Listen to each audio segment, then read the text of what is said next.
Injil Markus, Markus pasal 1. Yohanes Pembaptis. Inilah permulaan Injil tentang Yesus Kristus anak Allah, seperti ada tertulis dalam kitab Nabi Yesaya. Lihatlah, aku menyuruh utusanku mendahului engkau. Ia akan mempersiapkan jalan bagimu. Ada suara orang yang berseru-seru di padang gurun, persiapkanlah jalan untuk Tuhan, luruskanlah jalan baginya. Demikianlah Yohanes Pembaptis tampil di padang gurun dan menyerukan, bertobatlah dan berilah dirimu dibaptis, dan Allah akan mengampuni dosamu. Lalu datanglah kepadanya orang-orang dari seluruh daerah Yudea dan semua penduduk Yerusalem, dan sambil mengaku dosanya, mereka dibaptis di sungai Yordan. Yohanes memakai jubah bulu unta dan ikat pinggang kulit, dan makanannya belalang dan madu hutan. Inilah yang diberitakannya. Sesudah aku akan datang Ia yang lebih berkuasa daripadaku. Membungkuk dan membuka tali kasutnya pun aku tidak layak. Aku membaptis kamu dengan air, tetapi Ia akan membaptis kamu dengan Roh Kudus. Yesus dibaptis Yohanes. Pada waktu itu datanglah Yesus dari Nazaret di tanah Galilea, dan Ia dibaptis di sungai Yordan oleh Yohanes. Pada saat Ia keluar dari air, Ia melihat langit terkoyak, dan roh seperti burung merpati turun ke atasnya. Lalu terdengarlah suara dari surga, Engkaulah anakku yang kukasihi, kepadamulah aku berkenan. Pencobaan di padang gurun. Segera sesudah itu roh memimpin dia ke padang gurun. Di padang gurun itu, ia tinggal 40 hari lamanya. Dicobai oleh iblis. Ia berada di sana di antara binatang-binatang liar, dan malaikat-malaikat melayani dia. Yesus tampil di Galilea.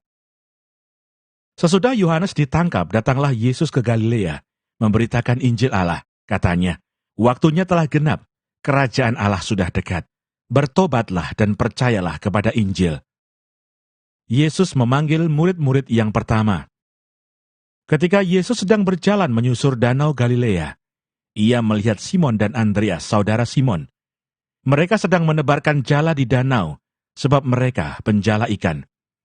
Yesus berkata kepada mereka, "Mari, ikutlah aku, dan kamu akan kujadikan penjala manusia." Lalu mereka pun segera meninggalkan jalannya dan mengikuti dia.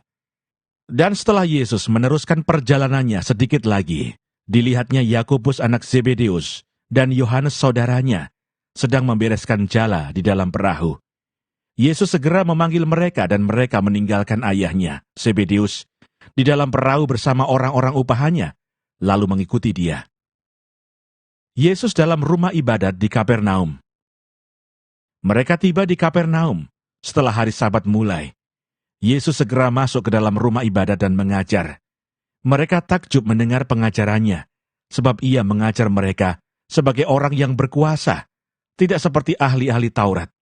Pada waktu itu di dalam rumah ibadat itu, ada seorang yang kerasukan roh jahat. Orang itu berteriak, "Apa urusanmu dengan kami, hai Yesus orang Nazaret? Engkau datang hendak membinasakan kami. Aku tahu siapa engkau, yang kudus dari Allah." Tetapi Yesus menghardiknya, katanya, "Diam, keluarlah daripadanya." Roh jahat itu menggoncang-goncang orang itu, dan sambil menjerit dengan suara nyaring, ia keluar daripadanya.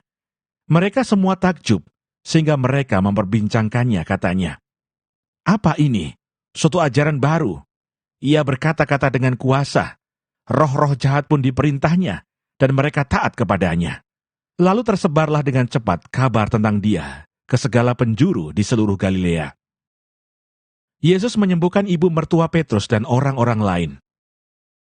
Sekeluarnya dari rumah ibadat itu, Yesus dengan Yakobus dan Yohanes pergi ke rumah Simon dan Andreas. Ibu mertua Simon terbaring karena sakit demam. Mereka segera memberitahukan keadaannya kepada Yesus. Ia pergi ke tempat perempuan itu, dan sambil memegang tangannya, ia membangunkan dia. Lalu lenyaplah demamnya. Kemudian perempuan itu melayani mereka. Menjelang malam, sesudah matahari terbenam, dibawalah kepada Yesus semua orang yang menderita sakit dan yang kerasukan setan. Maka berkerumunlah seluruh penduduk kota itu di depan pintu. Ia menyembuhkan banyak orang yang menderita bermacam-macam penyakit dan mengusir banyak setan. Ia tidak memperbolehkan setan-setan itu berbicara, sebab mereka mengenal Dia. Yesus mengajar di kota-kota lain. Pagi-pagi benar, waktu hari masih gelap, Ia bangun dan pergi keluar. Ia pergi ke tempat yang sunyi dan berdoa di sana. Tetapi Simon dan kawan-kawannya menyusul Dia. Waktu menemukan Dia, mereka berkata, "Semua orang mencari Engkau." Jawabnya, "Marilah kita pergi ke tempat lain, ke kota-kota yang berdekatan, supaya di sana juga aku memberitakan Injil, karena untuk itu aku telah datang." Lalu pergilah Ia ke seluruh Galilea dan memberitakan Injil dalam rumah-rumah ibadat mereka dan mengusir setan-setan. Yesus menyembuhkan seorang yang sakit kusta. Seorang yang sakit kusta datang kepada Yesus, dan sambil berlutut di hadapannya, ia memohon bantuannya, katanya, "Kalau Engkau mau, Engkau dapat mentahirkan aku." Maka tergeraklah hatinya oleh belas kasihan. Lalu ia mengulurkan tangannya, menjamah orang itu dan berkata kepadanya, "Aku mau, jadilah engkau tahir." Seketika itu juga lenyaplah penyakit kusta orang itu, dan ia menjadi tahir. Segera ia menyuruh orang itu pergi dengan peringatan keras. "Ingatlah, janganlah engkau memberitahukan apa-apa tentang hal ini kepada siapapun. Tetapi pergilah, perlihatkanlah dirimu kepada imam, dan persembahkanlah untuk pentahiranmu persembahan yang diperintahkan oleh Musa sebagai bukti bagi mereka." Tetapi orang itu pergi memberitakan peristiwa itu dan menyebarkannya kemana-mana, sehingga Yesus tidak dapat lagi terang-terangan masuk ke dalam kota. Ia tinggal di luar, di tempat-tempat yang sepi, namun orang terus juga datang kepadanya dari segala penjuru. Markus pasal 2. Orang lumpuh disembuhkan. Kemudian, sesudah lewat beberapa hari, waktu Yesus datang lagi ke Kapernaum, tersiarlah kabar bahwa Ia ada di rumah. Maka datanglah orang-orang berkerumun sehingga tidak ada lagi tempat, bahkan di muka pintu pun tidak. Sementara Ia memberitakan firman kepada mereka, ada orang-orang datang membawa kepadanya seorang lumpuh, digotong oleh 4 orang. Tetapi mereka tidak dapat membawanya kepadanya, karena orang banyak itu. Lalu mereka membuka atap yang di atasnya. Sesudah terbuka mereka menurunkan tilam, tempat orang lumpuh itu terbaring. Ketika Yesus melihat iman mereka, berkatalah Ia kepada orang lumpuh itu, "Hai anakku, dosamu sudah diampuni." Tetapi di situ ada juga duduk beberapa ahli Taurat. Mereka berpikir dalam hatinya, "Mengapa orang ini berkata begitu? Ia menghujat Allah. Siapa yang dapat mengampuni dosa selain daripada Allah sendiri?" Tetapi Yesus segera mengetahui dalam hatinya bahwa mereka berpikir demikian. Lalu Ia berkata kepada mereka, "Mengapa kamu berpikir begitu dalam hatimu? Manakah lebih mudah mengatakan kepada orang lumpuh ini, 'Dosamu sudah diampuni,' atau mengatakan, 'Bangunlah, angkatlah tilammu dan berjalan'? Tetapi supaya kamu tahu bahwa di dunia ini Anak Manusia berkuasa mengampuni dosa." Berkatalah Ia kepada orang lumpuh itu, "Kepadamu kukatakan, bangunlah, angkatlah tempat tidurmu, dan pulanglah ke rumahmu." Dan orang itu pun bangun, segera mengangkat tempat tidurnya, dan pergi keluar di hadapan orang-orang itu, sehingga mereka semua takjub, lalu memuliakan Allah, katanya, "Yang begini belum pernah kita lihat." Lewi pemungut cukai mengikut Yesus. Sesudah itu Yesus pergi lagi ke pantai danau, dan seluruh orang banyak datang kepadanya. Lalu Ia mengajar mereka. Kemudian ketika Ia berjalan lewat di situ, Ia melihat Lewi anak Alfeus duduk di rumah cukai. Lalu Ia berkata kepadanya, "Ikutlah aku." Maka berdirilah Lewi lalu mengikuti Dia. Kemudian ketika Yesus makan di rumah orang itu, banyak pemungut cukai dan orang berdosa makan bersama-sama dengan Dia dan murid-muridnya, sebab banyak orang yang mengikuti Dia. Pada waktu ahli-ahli Taurat dari golongan Farisi melihat bahwa Ia makan dengan pemungut cukai dan orang berdosa itu, berkatalah mereka kepada murid-muridnya, "Mengapa Ia makan bersama-sama dengan pemungut cukai dan orang berdosa?" Yesus mendengarnya dan berkata kepada mereka, "Bukan orang sehat yang memerlukan tabib, tetapi orang sakit. Aku datang bukan untuk memanggil orang benar, melainkan orang berdosa." Hal berpuasa. Pada suatu kali, ketika murid-murid Yohanes dan orang-orang Farisi sedang berpuasa, datanglah orang-orang dan mengatakan kepada Yesus, "Mengapa murid-murid Yohanes dan murid-murid orang Farisi berpuasa, tetapi murid-muridmu tidak." Jawab Yesus kepada mereka, "Dapatkah sahabat-sahabat mempelai laki-laki berpuasa, sedang mempelai itu bersama mereka? Selama mempelai itu bersama mereka, mereka tidak dapat berpuasa. Tetapi waktunya akan datang, mempelai itu diambil dari mereka, dan pada waktu itulah mereka akan berpuasa. Tidak seorang pun menambalkan secari kain yang belum susut pada baju yang tua, karena jika demikian, kain penambal itu akan mencabiknya. Yang baru mencabik yang tua, lalu makin besarlah koyaknya. Demikian juga tidak seorang pun mengisikan anggur yang baru ke dalam kantong kulit yang tua, karena jika demikian, anggur itu akan mengoyakkan kantong itu, sehingga anggur itu dan kantongnya dua-duanya terbuang. Tetapi anggur yang baru hendaknya disimpan dalam kantong yang baru pula." Murid-murid memetik gandum pada hari Sabat. Pada suatu kali, pada hari Sabat, Yesus berjalan di ladang gandum, dan sementara berjalan murid-muridnya memetik bulir gandum. Maka kata orang-orang Farisi kepadanya, "Lihat, mengapa mereka berbuat sesuatu yang tidak diperbolehkan pada hari Sabat?" Jawabnya kepada mereka, "Belum pernahkah kamu baca apa yang dilakukan Daud ketika ia dan mereka yang mengikutinya kekurangan dan kelaparan? Bagaimana ia masuk ke dalam rumah Allah waktu Abiatar menjabat sebagai imam besar, lalu makan roti sajian itu, yang tidak boleh dimakan kecuali oleh imam-imam, dan memberinya juga kepada pengikut-pengikutnya." Lalu kata Yesus kepada mereka, "Hari Sabat diadakan untuk manusia, dan bukan manusia untuk hari Sabat. Jadi anak manusia adalah juga Tuhan atas hari Sabat." Markus pasal 3. Yesus menyembuhkan orang pada hari Sabat. Kemudian Yesus masuk lagi ke rumah ibadat. Di situ ada seorang yang mati sebelah tangannya. Mereka mengamati Yesus, kalau ia menyembuhkan orang itu pada hari Sabat, supaya mereka dapat mempersalahkan dia. Kata Yesus kepada orang yang mati sebelah tangannya itu, "Mari, berdirilah di tengah." Kemudian katanya kepada mereka, "Manakah yang diperbolehkan pada hari Sabat, berbuat baik atau berbuat jahat, menyelamatkan nyawa orang atau membunuh orang?" Tetapi mereka itu diam saja. Ia berduka cita karena kedegilan mereka, dan dengan marah ia memandang sekelilingnya kepada mereka. Lalu ia berkata kepada orang itu, "Ulurkanlah tanganmu." Dan ia mengulurkannya, maka sembuhlah tangannya itu.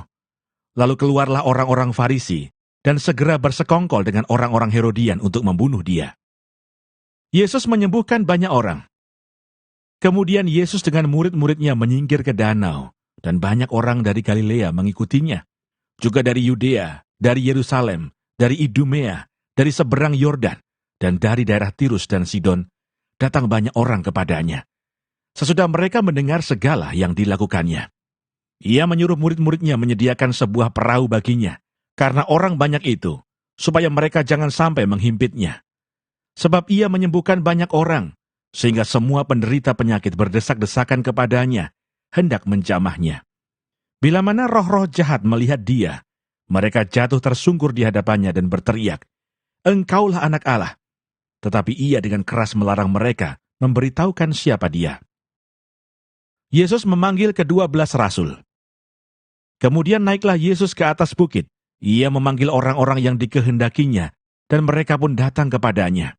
Ia menetapkan 12 orang untuk menyertai dia, dan untuk diutusnya memberitakan Injil, dan diberinya kuasa untuk mengusir setan.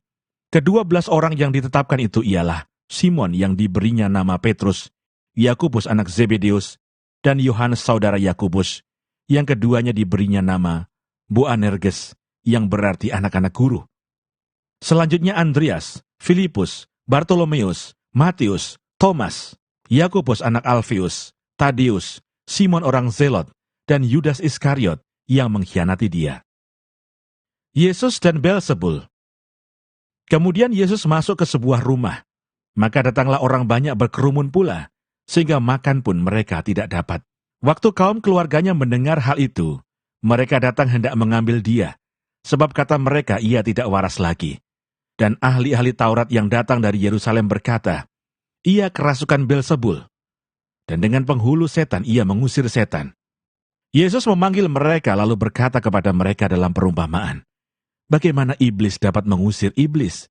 Kalau suatu kerajaan terpecah-pecah, kerajaan itu tidak dapat bertahan.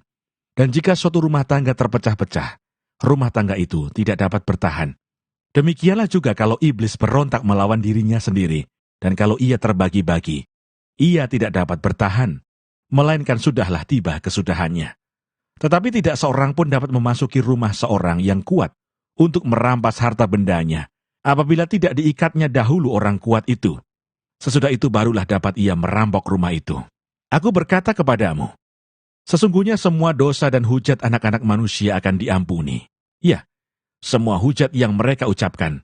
Tetapi apabila seorang menghujat Roh Kudus, ia tidak mendapat ampun selama-lamanya, melainkan bersalah karena berbuat dosa kekal. Ia berkata demikian karena mereka katakan bahwa ia kerasukan roh jahat. Yesus dan sanak saudaranya. Lalu datanglah ibu dan saudara-saudara Yesus, sementara mereka berdiri di luar. Mereka menyuruh orang memanggil dia. Ada orang banyak duduk mengelilingi dia. Mereka berkata kepadanya, "Lihat, ibu dan saudara-saudaramu ada di luar dan berusaha menemui engkau." Jawab Yesus kepada mereka, "Siapa ibuku dan siapa saudara-saudaraku?" Ia melihat kepada orang-orang yang duduk di sekelilingnya itu dan berkata, "Ini ibuku dan saudara-saudaraku. Barang siapa melakukan kehendak Allah, dialah saudaraku laki-laki, dialah saudaraku perempuan, dialah ibuku." Markus pasal 4. Perumpamaan tentang seorang penabur. Pada suatu kali Yesus mulai pula mengajar di tepi danau. Maka datanglah orang banyak yang sangat besar jumlahnya mengerumuni dia, sehingga ia naik ke sebuah perahu yang sedang berlabuh, lalu duduk di situ. Sedangkan semua orang banyak itu di darat, di tepi danau itu. Dan ia mengajarkan banyak hal dalam perumpamaan kepada mereka. Dalam ajarannya itu ia berkata kepada mereka, "Dengarlah, adalah seorang penabur keluar untuk menabur. Pada waktu ia menabur, sebagian benih itu jatuh di pinggir jalan. Lalu datanglah burung dan memakannya sampai habis. Sebagian jatuh di tanah yang berbatu-batu, yang tidak banyak tanahnya. Lalu benih itu pun segera tumbuh karena tanahnya tipis. Tetapi sesudah matahari terbit, layulah ia dan menjadi kering karena tidak berakar. Sebagian lagi jatuh di tengah semak duri.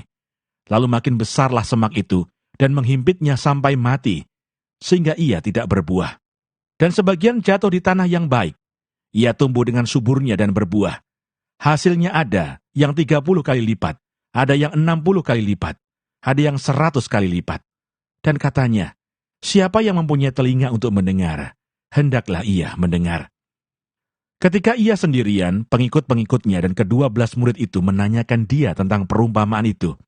Jawabnya, "Kepadamu telah diberikan rahasia kerajaan Allah, tetapi kepada orang-orang luar, segala sesuatu disampaikan dalam perumpamaan, supaya sekalipun melihat mereka tidak menanggap, sekalipun mendengar mereka tidak mengerti, supaya mereka jangan berbalik dan mendapat ampun."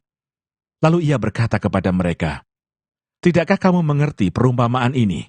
Kalau demikian bagaimana kamu dapat memahami semua perumpamaan yang lain? Penabur itu menaburkan firman. Orang-orang yang di pinggir jalan tempat firman itu ditaburkan, ialah mereka yang mendengar firman. Lalu datanglah iblis dan mengambil firman yang baru ditaburkan di dalam mereka. Demikian juga yang ditaburkan di tanah yang berbatu-batu. Ialah orang-orang yang mendengar firman itu dan segera menerimanya dengan gembira. Tetapi mereka tidak berakar dan tahan sebentar saja. Apabila kemudian datang penindasan atau penganiayaan karena firman itu, mereka segera murtad. Dan yang lain ialah yang ditaburkan di tengah semak duri. Itulah yang mendengar firman itu. Lalu kekhawatiran dunia ini dan tipu daya kekayaan, dan keinginan-keinginan akan hal yang lain, masuklah menghimpit firman itu, sehingga tidak berbuah. Dan akhirnya yang ditaburkan di tanah yang baik, ialah orang yang mendengar dan menyambut firman itu lalu berbuah. Ada yang 30 kali lipat, ada yang 60 kali lipat, dan ada yang 100 kali lipat. Perumpamaan tentang pelita dan tentang ukuran. Lalu Yesus berkata kepada mereka, "Orang membawa pelita bukan supaya ditempatkan di bawah gantang atau di bawah tempat tidur, melainkan supaya ditaruh di atas kaki dian. Sebab tidak ada sesuatu yang tersembunyi yang tidak akan dinyatakan, dan tidak ada sesuatu yang rahasia yang tidak akan tersingkap. Barang siapa mempunyai telinga untuk mendengar, hendaklah ia mendengar. Lalu ia berkata lagi, camkanlah apa yang kamu dengar. Ukuran yang kamu pakai untuk mengukur akan diukurkan kepadamu, dan di samping itu akan ditambah lagi kepadamu. Karena siapa yang mempunyai, kepadanya akan diberi. Tetapi siapa yang tidak mempunyai, apapun juga yang ada padanya, akan diambil daripadanya. Perumpamaan tentang benih yang tumbuh. Lalu kata Yesus, beginilah hal kerajaan Allah itu. Seumpama orang yang menaburkan benih di tanah. Lalu pada malam hari ia tidur dan pada siang hari ia bangun. Dan benih itu mengeluarkan tunas, dan tunas itu makin tinggi. Bagaimana terjadinya, tidak diketahui orang itu. Bumi dengan sendirinya mengeluarkan buah, mula-mula tangkainya, lalu bulirnya, kemudian butir-butir yang penuh isinya dalam bulir itu. Apabila buah itu sudah cukup masak, orang itu segera menyabit, sebab musim menuai sudah tiba. Perumpamaan tentang biji sesawi. Katanya lagi, dengan apa hendak kita membandingkan kerajaan Allah itu? Atau dengan perumpamaan manakah hendaknya kita menggambarkannya? Hal kerajaan itu seumpama biji sesawi yang ditaburkan di tanah. Memang biji itu yang paling kecil daripada segala jenis biji yang ada di bumi. Tetapi apabila ia ditaburkan, ia tumbuh dan menjadi lebih besar daripada segala sayuran yang lain dan mengeluarkan cabang-cabang yang besar, sehingga burung-burung di udara dapat bersarang dalam naungannya. Dalam banyak perumpamaan yang semacam itu, ia memberitakan firman kepada mereka sesuai dengan pengertian mereka. Dan tanpa perumpamaan, ia tidak berkata-kata kepada mereka. Tetapi kepada murid-muridnya, ia menguraikan segala sesuatu secara tersendiri. Angin ribut diredakan. Pada hari itu, waktu hari sudah petang, Yesus berkata kepada mereka, marilah kita bertolak ke seberang. Mereka meninggalkan orang banyak itu lalu bertolak, dan membawa Yesus beserta dengan mereka dalam perahu, di mana Yesus telah duduk, dan perahu-perahu lain juga menyertai dia. Lalu mengamuklah taufan yang sangat dahsyat, dan ombak menyembur masuk ke dalam perahu, sehingga perahu itu mulai penuh dengan air. Pada waktu itu Yesus sedang tidur, di buritan di sebuah tilam. Maka murid-muridnya membangunkan dia dan berkata kepadanya, Guru, engkau tidak peduli kalau kita binasa. Ia pun bangun, menghardik angin itu dan berkata kepada danau itu, diam, tenanglah. Lalu angin itu reda, dan danau itu menjadi teduh sekali. Lalu ia berkata kepada mereka, mengapa kamu begitu takut? Mengapa kamu tidak percaya? Mereka menjadi sangat takut dan berkata seorang kepada yang lain, siapa gerangan orang ini, sehingga angin dan danau pun taat kepadanya. Markus pasal 5. Yesus mengusir roh jahat dari orang Gerasa. Lalu sampailah mereka di seberang danau, di daerah orang Gerasa.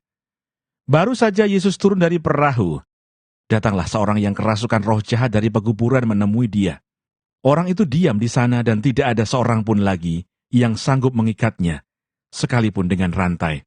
Karena sudah sering ia dibelenggu dan dirantai, tetapi rantainya diputuskan dan belenggunya dimusnahkannya, sehingga tidak ada seorang pun yang cukup kuat untuk menjinakkannya. Siang malam ia berkeliaran di pekuburan dan di bukit-bukit sambil berteriak-teriak dan memukuli dirinya dengan batu. Ketika ia melihat Yesus dari jauh, berlarilah ia mendapatkannya, lalu menyembahnya. Dan dengan keras ia berteriak, apa urusanmu dengan aku, hai Yesus, Anak Allah yang Maha Tinggi? Demi Allah, jangan siksa aku. Karena sebelumnya Yesus mengatakan kepadanya, hai engkau roh jahat, keluar dari orang ini. Kemudian ia berkata kepada orang itu, siapa namamu? Jawabnya, namaku Legion, karena kami banyak. Lalu ia memohon dengan sangat supaya Yesus jangan mengusir roh-roh itu keluar dari daerah itu. Adalah di sana di lereng bukit, sejumlah besar babi sedang mencari makan. Lalu roh-roh itu meminta kepadanya katanya, suruhlah kami pindah ke dalam babi-babi itu. Biarkanlah kami memasukinya. Yesus mengabulkan permintaan mereka. Lalu keluarlah roh-roh jahat itu dan memasuki babi-babi itu. Kawanan babi yang kira-kira 2.000 jumlahnya itu terjun dari tepi jurang ke dalam danau dan mati lemas di dalamnya. Maka larilah penjaga-penjaga babi itu dan menceritakan hal itu di kota dan di kampung-kampung sekitarnya. Lalu keluarlah orang untuk melihat apa yang terjadi. Mereka datang kepada Yesus dan melihat orang yang kerasukan itu duduk, sudah berpakaian dan sudah waras, orang yang tadinya kerasukan legion itu. Maka takutlah mereka. Orang-orang yang telah melihat sendiri hal itu menceritakan kepada mereka tentang apa yang telah terjadi atas orang yang kerasukan setan itu dan tentang babi-babi itu. Lalu mereka mendesak Yesus supaya ia meninggalkan daerah mereka. Pada waktu Yesus naik lagi ke dalam perahu, orang yang tadinya kerasukan setan itu meminta supaya ia diperkenankan menyertai dia. Yesus tidak memperkenankannya, tetapi ia berkata kepada orang itu, "Pulanglah ke rumahmu, kepada orang-orang sekampungmu, dan beritahukanlah kepada mereka segala sesuatu yang telah diperbuat oleh Tuhan atasmu, dan bagaimana ia telah mengasihani engkau." Orang itu pun pergilah dan mulai memberitakan di daerah Dekapolis segala apa yang telah diperbuat Yesus atas dirinya, dan mereka semua menjadi heran. Yesus membangkitkan anak Yairus dan menyembuhkan seorang perempuan yang sakit pendarahan. Sesudah Yesus menyeberang lagi dengan perahu, orang banyak berbondong-bondong datang lalu mengerumuni dia, sedang ia berada di tepi danau. Datanglah seorang kepala rumah ibadat yang bernama Yairus. Ketika ia melihat Yesus, tersungkurlah ia di depan kakinya dan memohon dengan sangat kepadanya, "Anakku perempuan sedang sakit, hampir mati. Datanglah kiranya dan letakkan tanganmu atasnya, supaya ia selamat dan tetap hidup." Lalu pergilah Yesus dengan orang itu. Orang banyak berbondong-bondong mengikuti dia dan berdesak-desakan di dekatnya. Adalah di situ seorang perempuan yang sudah 12 tahun lamanya menderita pendarahan. Ia telah berulang-ulang diobati oleh berbagai tabib, sehingga telah dihabiskannya semua yang ada padanya. Namun sama sekali tidak ada faedahnya. Malah sebaliknya keadaannya makin memburuk. Dia sudah mendengar berita-berita tentang Yesus. Maka di tengah-tengah orang banyak itu, ia mendekati Yesus dari belakang dan menjamah jubahnya. Sebab katanya, "Asal ku jamah saja jubahnya, aku akan sembuh." Seketika itu juga berhentilah pendarahannya dan ia merasa bahwa badannya sudah sembuh dari penyakitnya. Pada ketika itu juga Yesus mengetahui bahwa ada tenaga yang keluar dari dirinya. Lalu ia berpaling di tengah orang banyak dan bertanya, "Siapa yang menjamah jubahku?" Murid-muridnya menjawab, "Engkau melihat bagaimana orang-orang ini berdesak-desakan dekatmu, dan engkau bertanya, 'Siapa yang menjamah aku?'" Lalu ia memandang sekelilingnya untuk melihat siapa yang telah melakukan hal itu. Perempuan itu yang menjadi takut dan gemetar ketika mengetahui apa yang telah terjadi atas dirinya, tampil dan tersungkur di depan Yesus, dan dengan tulus memberitahukan segala sesuatu kepadanya. Maka katanya kepada perempuan itu, "Hai anakku, imanmu telah menyelamatkan engkau. Pergilah dengan selamat dan sembuhlah dari penyakitmu."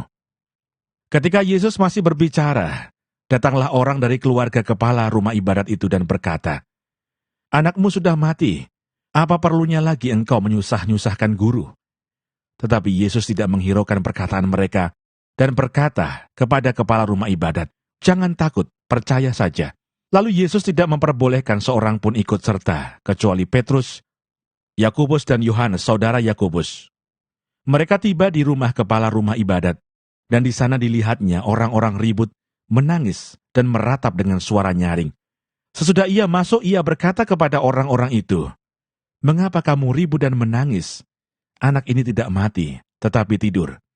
Tetapi mereka menertawakan dia. Maka diusirnya semua orang itu, lalu dibawanya ayah dan ibu anak itu, dan mereka yang bersama-sama dengan dia masuk ke kamar anak itu. Lalu dipegangnya tangan anak itu, katanya, "Talitakum," yang berarti, "Hai anakku, aku berkata kepadamu, bangunlah."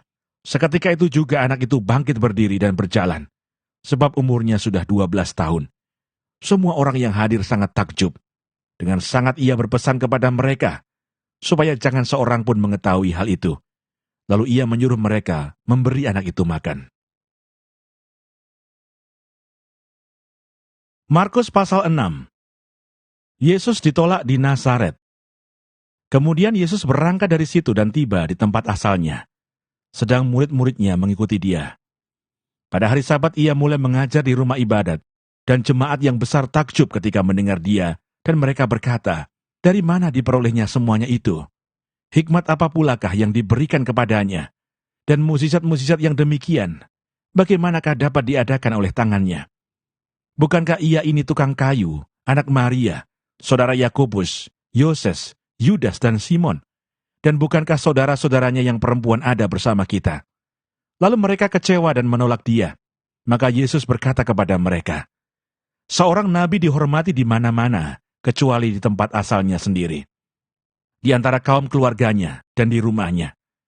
Ia tidak dapat mengadakan satu mukjizat pun di sana, kecuali menyembuhkan beberapa orang sakit dengan meletakkan tangannya atas mereka. Ia merasa heran atas ketidakpercayaan mereka. Yesus mengutus ke-12 rasul. Lalu Yesus berjalan keliling dari desa ke desa sambil mengajar. Ia memanggil ke-12 murid itu dan mengutus mereka berdua-dua. Ia memberi mereka kuasa atas roh-roh jahat dan berpesan kepada mereka supaya jangan membawa apa-apa dalam perjalanan mereka, kecuali tongkat, roti pun jangan, bekal pun jangan, uang dalam ikat pinggang pun jangan. Boleh memakai alas kaki, tetapi jangan memakai 2 baju. Katanya selanjutnya kepada mereka, kalau di suatu tempat kamu sudah diterima dalam suatu rumah, tinggallah di situ sampai kamu berangkat dari tempat itu. Dan kalau ada suatu tempat yang tidak mau menerima kamu, dan kalau mereka tidak mau mendengarkan kamu, keluarlah dari situ dan kebaskanlah debu yang di kakimu sebagai peringatan bagi mereka. Lalu pergilah mereka memberitakan bahwa orang harus bertobat, dan mereka mengusir banyak setan dan mengoles banyak orang sakit dengan minyak dan menyembuhkan mereka. Yohanes Pembaptis dibunuh. Raja Herodes juga mendengar tentang Yesus, sebab namanya sudah terkenal dan orang mengatakan, Yohanes Pembaptis sudah bangkit dari antara orang mati, dan itulah sebabnya kuasa-kuasa itu bekerja di dalam dia. Yang lain mengatakan, dia itu Elia. Yang lain lagi mengatakan, dia itu seorang nabi, sama seperti nabi-nabi yang dahulu. Waktu Herodes mendengar hal itu, ia berkata, bukan, dia itu Yohanes yang sudah kupenggal kepalanya dan yang bangkit lagi. Sebab memang Herodeslah yang menyuruh orang menangkap Yohanes dan membelenggunya di penjara, berhubung dengan peristiwa Herodias, istri Filipus saudaranya. Karena Herodes telah mengambilnya sebagai istri. Karena Yohanes pernah menegur Herodes, tidak halal engkau mengambil istri saudaramu. Karena itu Herodias menaruh dendam pada Yohanes dan bermaksud untuk membunuh dia, tetapi tidak dapat. Sebab Herodes segan akan Yohanes karena ia tahu bahwa Yohanes adalah orang yang benar dan suci, jadi ia melindunginya. Tetapi apabila ia mendengarkan Yohanes, hatinya selalu terombang-ambing, namun ia merasa senang juga mendengarkan dia. Akhirnya tiba juga kesempatan yang baik bagi Herodias, ketika Herodes pada hari ulang tahunnya mengadakan perjamuan untuk pembesar-pembesarnya, perwira-perwiranya, dan orang-orang terkemuka di Galilea. Pada waktu itu anak perempuan Herodias tampil lalu menari, dan ia menyukakan hati Herodes dan tamu-tamunya. Raja berkata kepada gadis itu, minta daripadaku apa saja yang kau ingini, maka akan kuberikan kepadamu. Lalu bersumpah kepadanya, apa saja yang kau minta, akan kuberikan kepadamu, sekalipun setengah dari kerajaanku. Anak itu pergi dan menanyakan ibunya, apa yang harus kuminta? Jawabnya, kepala Yohanes Pembaptis. Maka cepat-cepat ia pergi kepada raja dan meminta, aku mau, supaya sekarang juga engkau berikan kepadaku kepala Yohanes Pembaptis di sebuah talam. Lalu sangat sedihlah hati raja, tetapi karena sumpahnya dan karena tamu-tamunya, ia tidak mau menolaknya. Raja segera menyuruh seorang pengawal dengan perintah, supaya mengambil kepala Yohanes. Orang itu pergi dan memenggal kepala Yohanes di penjara. Ia membawa kepala itu di sebuah talam, dan memberikannya kepada gadis itu, dan gadis itu memberikannya pula kepada ibunya. Ketika murid-murid Yohanes mendengar hal itu, mereka datang dan mengambil mayatnya, lalu membaringkannya dalam kuburan. Yesus memberi makan 5.000 orang. Kemudian rasul-rasul itu kembali berkumpul dengan Yesus dan memberitahukan kepadanya semua yang mereka kerjakan dan ajarkan. Lalu ia berkata kepada mereka, marilah ke tempat yang sunyi, supaya kita sendirian, dan beristirahatlah seketika. Sebab memang begitu banyaknya orang yang datang dan yang pergi, sehingga makan pun mereka tidak sempat. Maka berangkatlah mereka untuk mengasingkan diri dengan perahu ke tempat yang sunyi. Tetapi pada waktu mereka bertolak, banyak orang melihat mereka dan mengetahui tujuan mereka. Dengan mengambil jalan darat, segeralah datang orang dari semua kota ke tempat itu, sehingga mendahului mereka. Ketika Yesus mendarat, ia melihat sejumlah besar orang banyak. Maka tergeraklah hatinya oleh belas kasihan kepada mereka, karena mereka seperti domba yang tidak mempunyai gembala. Lalu mulailah ia mengajar banyak hal kepada mereka. Pada waktu hari sudah mulai malam, datanglah murid-muridnya kepadanya dan berkata, "Tempat ini sunyi, dan hari sudah mulai malam. Suruhlah mereka pergi, supaya mereka dapat membeli makanan di desa-desa dan di kampung-kampung di sekitar ini." Tetapi jawabnya, "Kamu harus memberi mereka makan," kata mereka kepadanya. "Jadi haruskah kami membeli roti seharga 200 dinar untuk memberi mereka makan?" Tetapi ia berkata kepada mereka, "Berapa banyak roti yang ada padamu? Cobalah periksa." Sesudah memeriksanya mereka berkata, 5 roti dan 2 ikan. Lalu ia menyuruh orang-orang itu, supaya semua duduk berkelompok-kelompok di atas rumput hijau. Maka duduklah mereka berkelompok-kelompok. Ada yang 100, ada yang 50 orang. Dan setelah ia mengambil 5 roti dan 2 ikan itu, ia menengadah ke langit dan mengucap berkat. Lalu memecah-mecah roti itu dan memberikannya kepada murid-muridnya, supaya dibagi-bagikan kepada orang-orang itu. Begitu juga kedua ikan itu dibagi-bagikannya kepada semua mereka. Dan mereka semuanya makan sampai kenyang. Kemudian orang mengumpulkan potongan-potongan roti 12 bakul penuh, selain daripada sisa-sisa ikan. Yang ikut makan roti itu ada 5.000 orang laki-laki.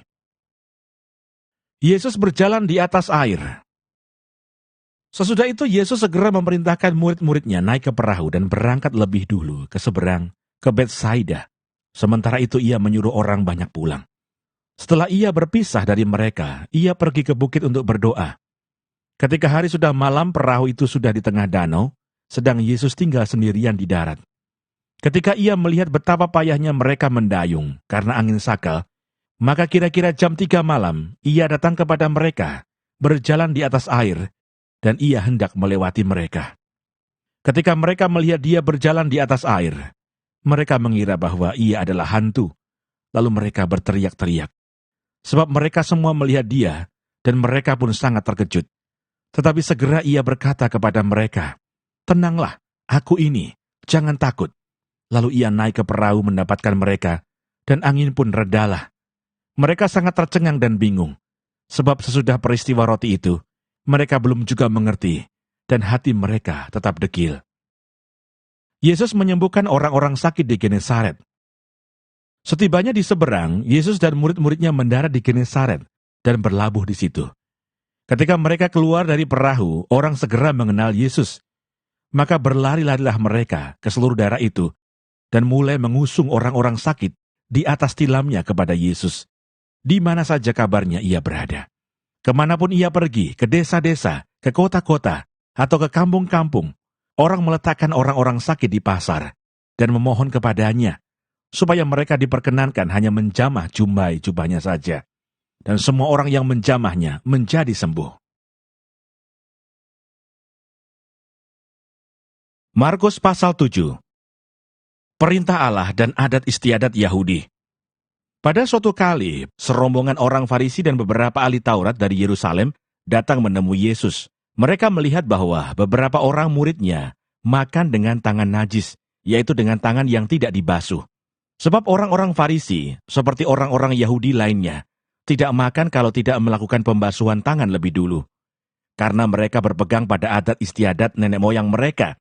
Dan kalau pulang dari pasar, mereka juga tidak makan kalau tidak lebih dahulu membersihkan dirinya. Banyak warisan lain lagi yang mereka pegang, umpamanya hal mencuci cawan, kendi, dan perkakas-perkakas tembaga.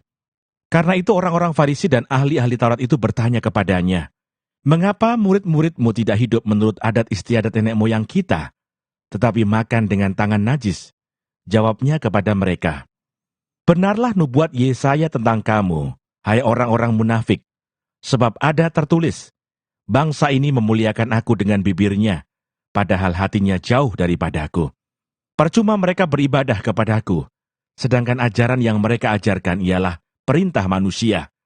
perintah Allah kamu abaikan untuk berpegang pada adat istiadat manusia. Yesus berkata pula kepada mereka, sungguh pandai kamu mengesampingkan perintah Allah, supaya kamu dapat memelihara adat istiadatmu sendiri. Karena Musa telah berkata, hormatilah ayahmu dan ibumu, dan siapa yang mengutuki ayahnya atau ibunya harus mati. Tetapi kamu berkata, kalau seorang berkata kepada bapaknya atau ibunya, apa yang ada padaku, yang dapat digunakan untuk pemeliharaanmu, sudah digunakan untuk korban, yaitu persembahan kepada Allah. Maka kamu tidak membiarkannya lagi berbuat sesuatu pun untuk bapaknya atau ibunya. Dengan demikian firman Allah kamu nyatakan tidak berlaku demi adat istiadat yang kamu ikuti itu, dan banyak hal lain seperti itu yang kamu lakukan. Lalu Yesus memanggil lagi orang banyak dan berkata kepada mereka, kamu semua, dengarlah kepadaku dan camkanlah. Apapun dari luar yang masuk ke dalam seseorang, tidak dapat menajiskannya. Tetapi apa yang keluar dari seseorang, itulah yang menajiskannya. Barang siapa bertelinga untuk mendengar, hendaklah ia mendengar. Sesudah ia masuk ke sebuah rumah untuk menyingkir dari orang banyak, murid-muridnya bertanya kepadanya tentang arti perumpamaan itu. Maka jawabnya, apakah kamu juga tidak dapat memahaminya? Tidak tahukah kamu bahwa segala sesuatu dari luar yang masuk ke dalam seseorang tidak dapat menajiskannya? Karena bukan masuk ke dalam hati tetapi ke dalam perutnya, lalu dibuang di jamban. Dengan demikian ia menyatakan semua makanan halal. Katanya lagi, apa yang keluar dari seseorang, itulah yang menajiskannya.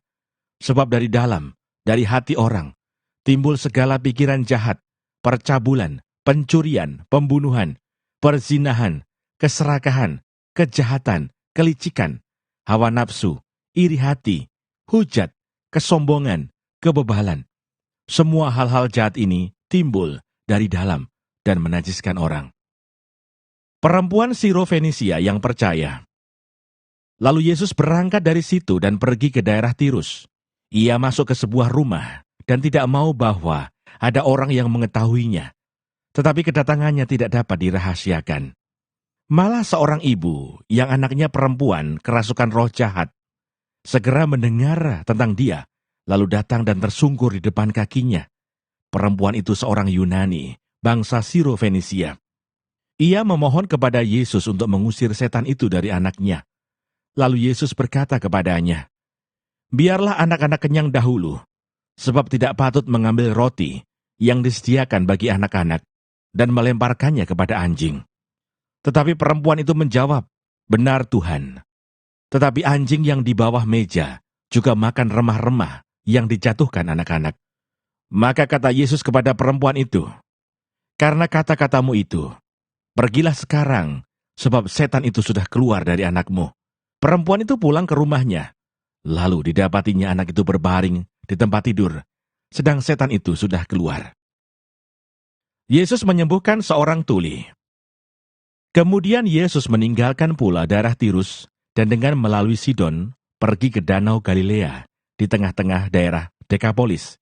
Di situ orang membawa kepadanya seorang yang tuli dan yang gagap dan memohon kepadanya supaya ia meletakkan tangannya atas orang itu. Dan sesudah Yesus memisahkan dia dari orang banyak, sehingga mereka sendirian, ia memasukkan jarinya ke telinga orang itu. Lalu ia meludah dan meraba lidah orang itu. Kemudian sambil menengadah ke langit, Yesus menarik nafas dan berkata kepadanya, Ephata, artinya, terbukalah. Maka terbukalah telinga orang itu, dan seketika itu terlepas pulalah pengikat lidahnya. Lalu ia berkata-kata dengan baik. Yesus berpesan kepada orang-orang yang ada di situ, supaya jangan menceritakannya kepada siapapun juga. Tetapi makin dilarangnya mereka, makin luas mereka memberitakannya. Mereka takjub dan tercengang dan berkata, ia menjadikan segala-galanya baik. Yang tuli dijadikannya mendengar, yang bisu dijadikannya berkata-kata. Markus pasal 8. Yesus memberi makan 4.000 orang. Pada waktu itu ada pula orang banyak di situ yang besar jumlahnya. Dan karena mereka tidak mempunyai makanan, Yesus memanggil murid-muridnya dan berkata, Hatiku tergerak oleh belas kasihan kepada orang banyak ini. Sudah 3 hari mereka mengikuti aku, dan mereka tidak mempunyai makanan.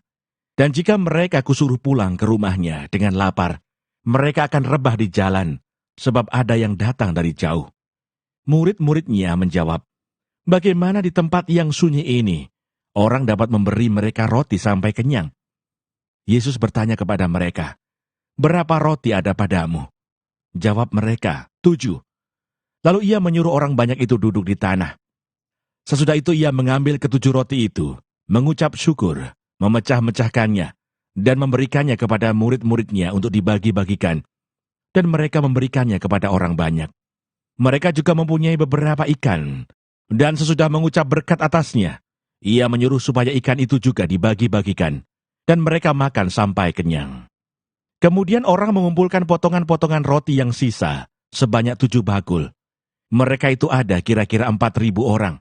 Lalu Yesus menyuruh mereka pulang. Ia segera naik ke perahu dengan murid-muridnya dan bertolak ke daerah Dalmanuta. Orang Farisi meminta tanda. Lalu muncullah orang-orang Farisi dan bersoal jawab dengan Yesus. Untuk mencobai dia, mereka meminta daripadanya suatu tanda dari surga. Maka mengeluhlah ia dalam hatinya dan berkata, mengapa angkatan ini meminta tanda? Aku berkata kepadamu, sesungguhnya kepada angkatan ini sekali-kali tidak akan diberi tanda. Ia meninggalkan mereka, ia naik pula ke perahu dan bertolak ke seberang. Tentang ragi orang Farisi dan ragi Herodes. Kemudian ternyata murid-murid Yesus lupa membawa roti. Hanya sebuah saja yang ada pada mereka dalam perahu. Lalu Yesus memperingatkan mereka, katanya, berjaga-jagalah dan awaslah terhadap ragi orang Farisi dan ragi Herodes. Maka mereka berfikir-fikir, dan seorang berkata kepada yang lain, itu dikatakannya karena kita tidak mempunyai roti. Dan ketika Yesus mengetahui apa yang mereka perbincangkan, ia berkata, mengapa kamu memperbincangkan soal tidak ada roti? Belum jugakah kamu faham dan mengerti? Telah degilkah hatimu? Kamu mempunyai mata, tidakkah kamu melihat? Dan kamu mempunyai telinga, tidakkah kamu mendengar? Tidakkah kamu ingat lagi? Pada waktu aku memecah-mecahkan 5 roti untuk 5.000 orang itu, berapa bakul penuh potongan-potongan roti kamu kumpulkan? Jawab mereka, 12 bakul. Dan pada waktu 7 roti untuk 4.000 orang itu, berapa bakul penuh potongan-potongan roti kamu kumpulkan? Jawab mereka, 7 bakul. Lalu katanya kepada mereka, masihkah kamu belum mengerti? Yesus menyembuhkan seorang buta di Betsaida. Kemudian tibalah Yesus dan murid-muridnya di Betsaida. Di situ orang membawa kepada Yesus seorang buta, dan mereka memohon kepadanya supaya ia menjamah dia. Yesus memegang tangan orang buta itu dan membawa dia keluar kampung, lalu ia meludahi mata orang itu dan meletakkan tangannya atasnya dan bertanya, sudahkah kau lihat sesuatu? Orang itu memandang ke depan, lalu berkata, aku melihat orang, sebab melihat mereka berjalan-jalan, tetapi tampaknya seperti pohon-pohon. Yesus meletakkan lagi tangannya pada mata orang itu. Maka orang itu sungguh-sungguh melihat dan telah sembuh, sehingga ia dapat melihat segala sesuatu dengan jelas. Sesudah itu Yesus menyuruh dia pulang ke rumahnya dan berkata, jangan masuk ke kampung. Pengakuan Petrus. Kemudian Yesus beserta murid-muridnya berangkat ke kampung-kampung di sekitar Kaisarea Filipi. Di tengah jalan ia bertanya kepada murid-muridnya, katanya, kata orang, siapakah aku ini? Jawab mereka, ada yang mengatakan Yohanes Pembaptis, ada juga yang mengatakan Elia, ada pula yang mengatakan seorang dari para nabi. Ia bertanya kepada mereka, tetapi apa katamu? Siapakah aku ini? Maka jawab Petrus, engkau adalah Mesias. Lalu Yesus melarang mereka dengan keras, supaya jangan memberitahukan kepada siapapun tentang dia. Pemberitahuan pertama tentang penderitaan Yesus dan syarat-syarat mengikut dia. Kemudian mulailah Yesus mengajarkan kepada mereka bahwa anak manusia harus menanggung banyak penderitaan dan ditolak oleh tua-tua, imam-imam kepala, dan ahli-ahli Taurat, lalu dibunuh dan bangkit sesudah 3 hari. Hal ini dikatakannya dengan terus terang. Tetapi Petrus menarik Yesus ke samping dan menegur dia. Maka berpalinglah Yesus, dan sambil memandang murid-muridnya, ia memarahi Petrus katanya, "Enyahlah iblis, sebab engkau bukan memikirkan apa yang dipikirkan Allah, melainkan apa yang dipikirkan manusia." Lalu Yesus memanggil orang banyak dan murid-muridnya dan berkata kepada mereka, "Setiap orang yang mau mengikut aku, ia harus menyangkal dirinya, memikul salibnya, dan mengikut aku. Karena siapa yang mau menyelamatkan nyawanya, ia akan kehilangan nyawanya. Tetapi barang siapa kehilangan nyawanya karena aku dan karena Injil, ia akan menyelamatkannya. Apa gunanya seorang yang memperoleh seluruh dunia, tetapi ia kehilangan nyawanya? Karena apakah yang dapat diberikannya sebagai ganti nyawanya? Sebab barang siapa malu karena aku, dan karena perkataanku di tengah-tengah angkatan yang tidak setia dan berdosa ini, Anak Manusia pun akan malu karena orang itu, apabila ia datang kelak dalam kemuliaan Bapanya, diiringi malaikat-malaikat kudus." Markus pasal 9. Katanya lagi kepada mereka, "Aku berkata kepadamu, sesungguhnya di antara orang yang hadir di sini, ada yang tidak akan mati, sebelum mereka melihat bahwa kerajaan Allah telah datang dengan kuasa." Yesus dimuliakan di atas gunung. 6 hari kemudian Yesus membawa Petrus, Yakobus dan Yohanes, dan bersama-sama dengan mereka, ia naik ke sebuah gunung yang tinggi. Di situ mereka sendirian saja. Lalu Yesus berubah rupa di depan mata mereka, dan pakaiannya sangat putih berkilat-kilat. Tidak ada seorang pun di dunia ini yang dapat mengelantang pakaian seperti itu. Maka nampaklah kepada mereka Elia bersama dengan Musa. Keduanya sedang berbicara dengan Yesus. Kata Petrus kepada Yesus, "Rabi, betapa bahagianya kami berada di tempat ini. Baiklah kami dirikan 3 kemah, 1 untuk engkau, 1 untuk Musa, dan 1 untuk Elia." Ia berkata demikian sebab tidak tahu apa yang harus dikatakannya, karena mereka sangat ketakutan. Maka datanglah awan menaungi mereka, dan dari dalam awan itu terdengar suara, "Inilah anak yang kukasihi, dengarkanlah dia." Dan sekonyong-konyong waktu mereka memandang sekeliling mereka, mereka tidak melihat seorang pun lagi bersama mereka, kecuali Yesus seorang diri. Pada waktu mereka turun dari gunung itu, Yesus berpesan kepada mereka, supaya mereka jangan menceritakan kepada seorang pun apa yang telah mereka lihat itu, sebelum Anak Manusia bangkit dari antara orang mati. Mereka memegang pesan tadi, sambil mempersoalkan di antara mereka, apa yang dimaksud dengan bangkit dari antara orang mati. Lalu mereka bertanya kepadanya, "Mengapa ahli-ahli Taurat berkata bahwa Elia harus datang dahulu?" Jawab Yesus, "Memang Elia akan datang dahulu dan memulihkan segala sesuatu. Hanya bagaimanakah dengan yang ada tertulis mengenai Anak Manusia, bahwa ia akan banyak menderita dan akan dihinakan? Tetapi aku berkata kepadamu, memang Elia sudah datang, dan orang memperlakukan dia menurut kehendak mereka, sesuai dengan yang ada tertulis tentang dia." Yesus mengusir roh dari seorang anak yang bisu. Ketika Yesus, Petrus, Yakobus, dan Yohanes kembali pada murid-murid lain, mereka melihat orang banyak mengerumuni murid-murid itu, dan beberapa ahli Taurat sedang mempersoalkan sesuatu dengan mereka. Pada waktu orang banyak itu melihat Yesus, tercenganglah mereka semua dan bergegas menyambut dia. Lalu Yesus bertanya kepada mereka, "Apa yang kamu persoalkan dengan mereka?" Kata seorang dari orang banyak itu, "Guru, anakku ini kubawa kepadamu, karena ia kerasukan roh yang membisukan dia. Dan setiap kali roh itu menyerang dia, roh itu membantingnya ke tanah. Lalu mulutnya berbusa, giginya bekertakan, dan tubuhnya menjadi kejang.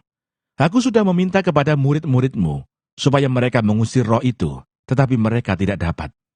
Maka kata Yesus kepada mereka, "Hai kamu angkatan yang tidak percaya, berapa lama lagi aku harus tinggal di antara kamu? Berapa lama lagi aku harus sabar terhadap kamu? Bawalah anak itu kemari." Lalu mereka membawanya kepadanya. Waktu roh itu melihat Yesus, anak itu segera digoncang-goncangkannya, dan anak itu terpelanting ke tanah, dan terguling-guling, sedang mulutnya berbusa. Lalu Yesus bertanya kepada ayah anak itu, "Sudah berapa lama ia mengalami ini?" Jawabnya, "Sejak masa kecilnya. dan seringkali roh itu menyeretnya ke dalam api, ataupun ke dalam air untuk membinasakannya. Sebab itu jika engkau dapat berbuat sesuatu, tolonglah kami dan kasihanilah kami. Jawab Yesus, katamu, jika engkau dapat, tidak ada yang mustahil bagi orang yang percaya. Segera ayah itu berteriak, aku percaya, tolonglah aku yang tidak percaya ini. Ketika Yesus melihat orang banyak makin datang berkerumun, ia menegur roh jahat itu dengan keras katanya, hai, kau roh yang menyebabkan orang menjadi bisu dan tuli. Aku memerintahkan engkau, keluarlah daripada anak ini, dan jangan memasukinya lagi. Lalu keluarlah roh itu sambil berteriak, dan menggoncang-goncangkan anak itu dengan hebatnya. Anak itu kelihatannya seperti orang mati, sehingga banyak orang yang berkata, ia sudah mati. Tetapi Yesus memegang tangan anak itu, dan membangunkannya. Lalu ia bangkit sendiri. Ketika Yesus sudah di rumah, dan murid-muridnya sendirian dengan dia, bertanyalah mereka, mengapa kami tidak dapat mengusir roh itu?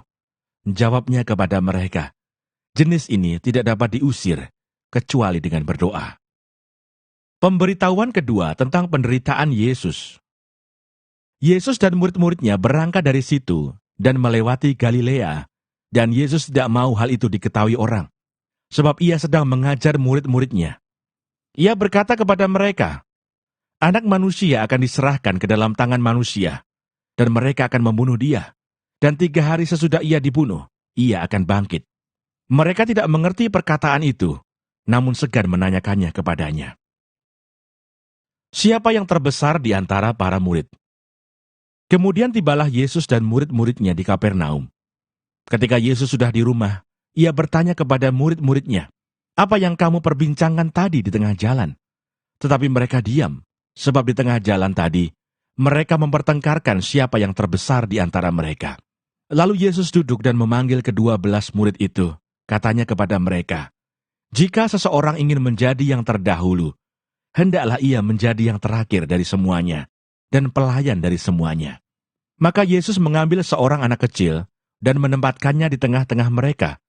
Kemudian ia memeluk anak itu, dan berkata kepada mereka, barang siapa menyambut seorang anak seperti ini dalam nama aku, ia menyambut aku. Dan barang siapa menyambut aku, bukan aku yang disambutnya, tetapi dia yang mengutus aku. Seorang yang bukan murid Yesus mengusir setan. Kata Yohanes kepada Yesus, Guru, kami lihat seorang yang bukan pengikut kita mengusir setan demi namamu. Lalu kami cegah orang itu karena ia bukan pengikut kita. Tetapi kata Yesus, jangan kamu cegah dia, sebab tidak seorang pun yang telah mengadakan mukjizat demi namaku dapat seketika itu juga mengumpat aku. Barang siapa tidak melawan kita, ia ada di pihak kita. Aku berkata kepadamu, sesungguhnya barang siapa memberi kamu minum secangkir air, oleh karena kamu adalah pengikut Kristus, ia tidak akan kehilangan upahnya. Siapa yang menyesatkan orang tentang garam? Barang siapa menyesatkan salah satu dari anak-anak kecil yang percaya ini, lebih baik baginya jika sebuah batu kilangan diikatkan pada lehernya, lalu ia dibuang ke dalam laut. Dan jika tanganmu menyesatkan engkau, penggalah, karena lebih baik engkau masuk ke dalam hidup dengan tangan kudung, daripada dengan utuh kedua tanganmu dibuang ke dalam neraka, ke dalam api yang tak terpadamkan. Di tempat itu ulatnya tidak akan mati, dan apinya tidak akan padam. Dan jika kakimu menyesatkan engkau, penggalah, karena lebih baik engkau masuk ke dalam hidup dengan timpang, daripada dengan utuh kedua kakimu dicampakkan ke dalam neraka. Di tempat itu ulatnya tidak akan mati, dan apinya tidak akan padam. Dan jika matamu menyesatkan engkau, cungkilah, karena lebih baik engkau masuk ke dalam kerajaan Allah dengan bermata satu, daripada dengan bermata dua dicampakkan ke dalam neraka, di mana ulat-ulat bangkai tidak mati, dan api tidak padam. Karena setiap orang akan digarami dengan api. Garam memang baik, tetapi jika garam menjadi hambar, dengan apakah kamu mengasinkannya? Hendaklah kamu selalu mempunyai garam dalam dirimu, dan selalu hidup berdamai yang seorang dengan yang lain. Markus pasal 10. Perceraian. Dari situ Yesus berangkat ke daerah Yudea dan ke daerah seberang sungai Yordan, dan di situ pun orang banyak datang mengerumuni dia. Dan seperti biasa ia mengajar mereka pula. Maka datanglah orang-orang Farisi, dan untuk mencoba Yesus mereka bertanya kepadanya, apakah seorang suami diperbolehkan menceraikan istrinya? Tetapi jawabnya kepada mereka, apa perintah Musa kepada kamu? Jawab mereka, Musa memberi izin untuk menceraikannya dengan membuat surat cerai. Lalu kata Yesus kepada mereka, justru karena ketegaran hatimulah, maka Musa menuliskan perintah ini untuk kamu. Sebab pada awal dunia, Allah menjadikan mereka laki-laki dan perempuan. Sebab itu laki-laki akan meninggalkan ayahnya dan ibunya dan bersatu dengan istrinya, sehingga keduanya itu menjadi satu daging. Demikianlah mereka bukan lagi dua, melainkan satu. Karena itu apa yang telah dipersatukan Allah tidak boleh diceraikan manusia. Ketika mereka sudah di rumah, murid-murid itu bertanya pula kepada Yesus tentang hal itu. Lalu katanya kepada mereka, barang siapa menceraikan istrinya, lalu kawin dengan perempuan lain, ia hidup dalam perzinahan terhadap istrinya itu. Dan jika si istri menceraikan suaminya dan kawin dengan laki-laki lain, ia berbuat zina. Yesus memberkati anak-anak. Lalu orang membawa anak-anak kecil kepada Yesus, supaya ia menjamah mereka. Akan tetapi murid-muridnya memarahi orang-orang itu. Ketika Yesus melihat hal itu, ia marah dan berkata kepada mereka, biarkan anak-anak itu datang kepadaku. Jangan menghalang-halangi mereka. Sebab orang-orang yang seperti itulah yang empunya kerajaan Allah. Aku berkata kepadamu, sesungguhnya barang siapa tidak menyambut kerajaan Allah, seperti seorang anak kecil, ia tidak akan masuk ke dalamnya. Lalu ia memeluk anak-anak itu, dan sambil meletakkan tangannya atas mereka, ia memberkati mereka. Orang kaya sukar masuk kerajaan Allah. Pada waktu Yesus berangkat untuk meneruskan perjalanannya, datanglah seorang berlari-lari mendapatkan dia, dan sambil bertelut di hadapannya, ia bertanya, Guru yang baik, apa yang harus kuperbuat untuk memperoleh hidup yang kekal? Jawab Yesus, mengapa kau katakan aku baik? Tak seorang pun yang baik, selain daripada Allah saja. Engkau tentu mengetahui segala perintah Allah. Jangan membunuh, jangan berzina, jangan mencuri, jangan mengucapkan saksi dusta, jangan mengurangi hak orang, hormatilah ayahmu dan ibumu. Lalu kata orang itu kepadanya, Guru, semuanya itu telah kuturuti sejak masa mudaku. Tetapi Yesus memandang dia dan menaruh kasih kepadanya, lalu berkata kepadanya, hanya satu lagi kekuranganmu. Pergilah, jualah apa yang kau miliki, dan berikanlah itu kepada orang-orang miskin. Maka engkau akan beroleh harta di surga. Kemudian datanglah kemari dan ikutlah aku. Mendengar perkataan itu, ia menjadi kecewa, lalu pergi dengan sedih, sebab banyak hartanya. Lalu Yesus memandang murid-muridnya di sekelilingnya dan berkata kepada mereka, alangkah sukarnya orang yang beruang masuk ke dalam kerajaan Allah. Murid-muridnya tercengang mendengar perkataannya itu. Tetapi Yesus menyambung lagi, anak-anakku, alangkah sukarnya masuk ke dalam kerajaan Allah. Lebih mudah seekor unta melewati lubang jarum daripada seorang kaya masuk ke dalam kerajaan Allah. Mereka makin gempar dan berkata seorang kepada yang lain, jika demikian, siapakah yang dapat diselamatkan? Yesus memandang mereka dan berkata, bagi manusia hal itu tidak mungkin, tetapi bukan demikian bagi Allah, sebab segala sesuatu adalah mungkin bagi Allah. Upah mengikut Yesus. Berkatalah Petrus kepada Yesus, kami ini telah meninggalkan segala sesuatu dan mengikut Engkau. Jawab Yesus, aku berkata kepadamu, sesungguhnya setiap orang yang karena aku dan karena Injil meninggalkan rumahnya, saudaranya laki-laki atau saudaranya perempuan, ibunya atau bapaknya, anak-anaknya atau ladangnya, orang itu sekarang, pada masa ini juga, akan menerima kembali 100 kali lipat. Rumah, saudara laki-laki, saudara perempuan, ibu, anak dan ladang, sekalipun disertai berbagai penganiayaan, dan pada zaman yang akan datang, ia akan menerima hidup yang kekal. Tetapi banyak orang yang terdahulu akan menjadi yang terakhir, dan yang terakhir akan menjadi yang terdahulu. Pemberitahuan ketiga tentang penderitaan Yesus. Yesus dan murid-muridnya sedang dalam perjalanan ke Yerusalem, dan Yesus berjalan di depan. Murid-muridnya merasa cemas, dan juga orang-orang yang mengikuti dia dari belakang merasa takut. Sekali lagi Yesus memanggil ke-12 muridnya, dan ia mulai mengatakan kepada mereka apa yang akan terjadi atas dirinya. Katanya, "Sekarang kita pergi ke Yerusalem, dan Anak Manusia akan diserahkan kepada imam-imam kepala dan ahli-ahli Taurat, dan mereka akan menjatuhi dia hukuman mati. Dan mereka akan menyerahkan dia kepada bangsa-bangsa yang tidak mengenal Allah. Dan ia akan diolok-olokkan, diludahi, disesah, dan dibunuh. Dan sesudah 3 hari ia akan bangkit." Permintaan Yakobus dan Yohanes bukan memerintah, melainkan melayani. Lalu Yakobus dan Yohanes, anak-anak Zebedeus, mendekati Yesus dan berkata kepadanya, "Guru, kami harap supaya engkau kiranya mengabulkan suatu permintaan kami." Jawabnya kepada mereka, "Apa yang kamu kehendaki aku perbuat bagimu?" Lalu kata mereka, "Perkenankanlah kami duduk dalam kemuliaan-Mu kelak, yang seorang lagi di sebelah kananmu, dan yang seorang di sebelah kirimu." Tetapi kata Yesus kepada mereka, "Kamu tidak tahu apa yang kamu minta. Dapatkah kamu meminum cawan yang harus kuminum, dan dibaptis dengan baptisan yang harus kuterima?" Jawab mereka, "Kami dapat." Yesus berkata kepada mereka, "Memang, kamu akan meminum cawan yang harus kuminum, dan akan dibaptis dengan baptisan yang harus kuterima. Tetapi hal duduk di sebelah kananku atau di sebelah kiriku, aku tidak berhak memberikannya. Itu akan diberikan kepada orang-orang, bagi siapa itu telah disediakan." Mendengar itu, ke-10 murid yang lain menjadi marah kepada Yakobus dan Yohanes. Tetapi Yesus memanggil mereka lalu berkata, "Kamu tahu bahwa mereka yang disebut pemerintah bangsa-bangsa memerintah rakyatnya dengan tangan besi, dan pembesar-pembesarnya menjalankan kuasanya dengan keras atas mereka. Tidaklah demikian di antara kamu.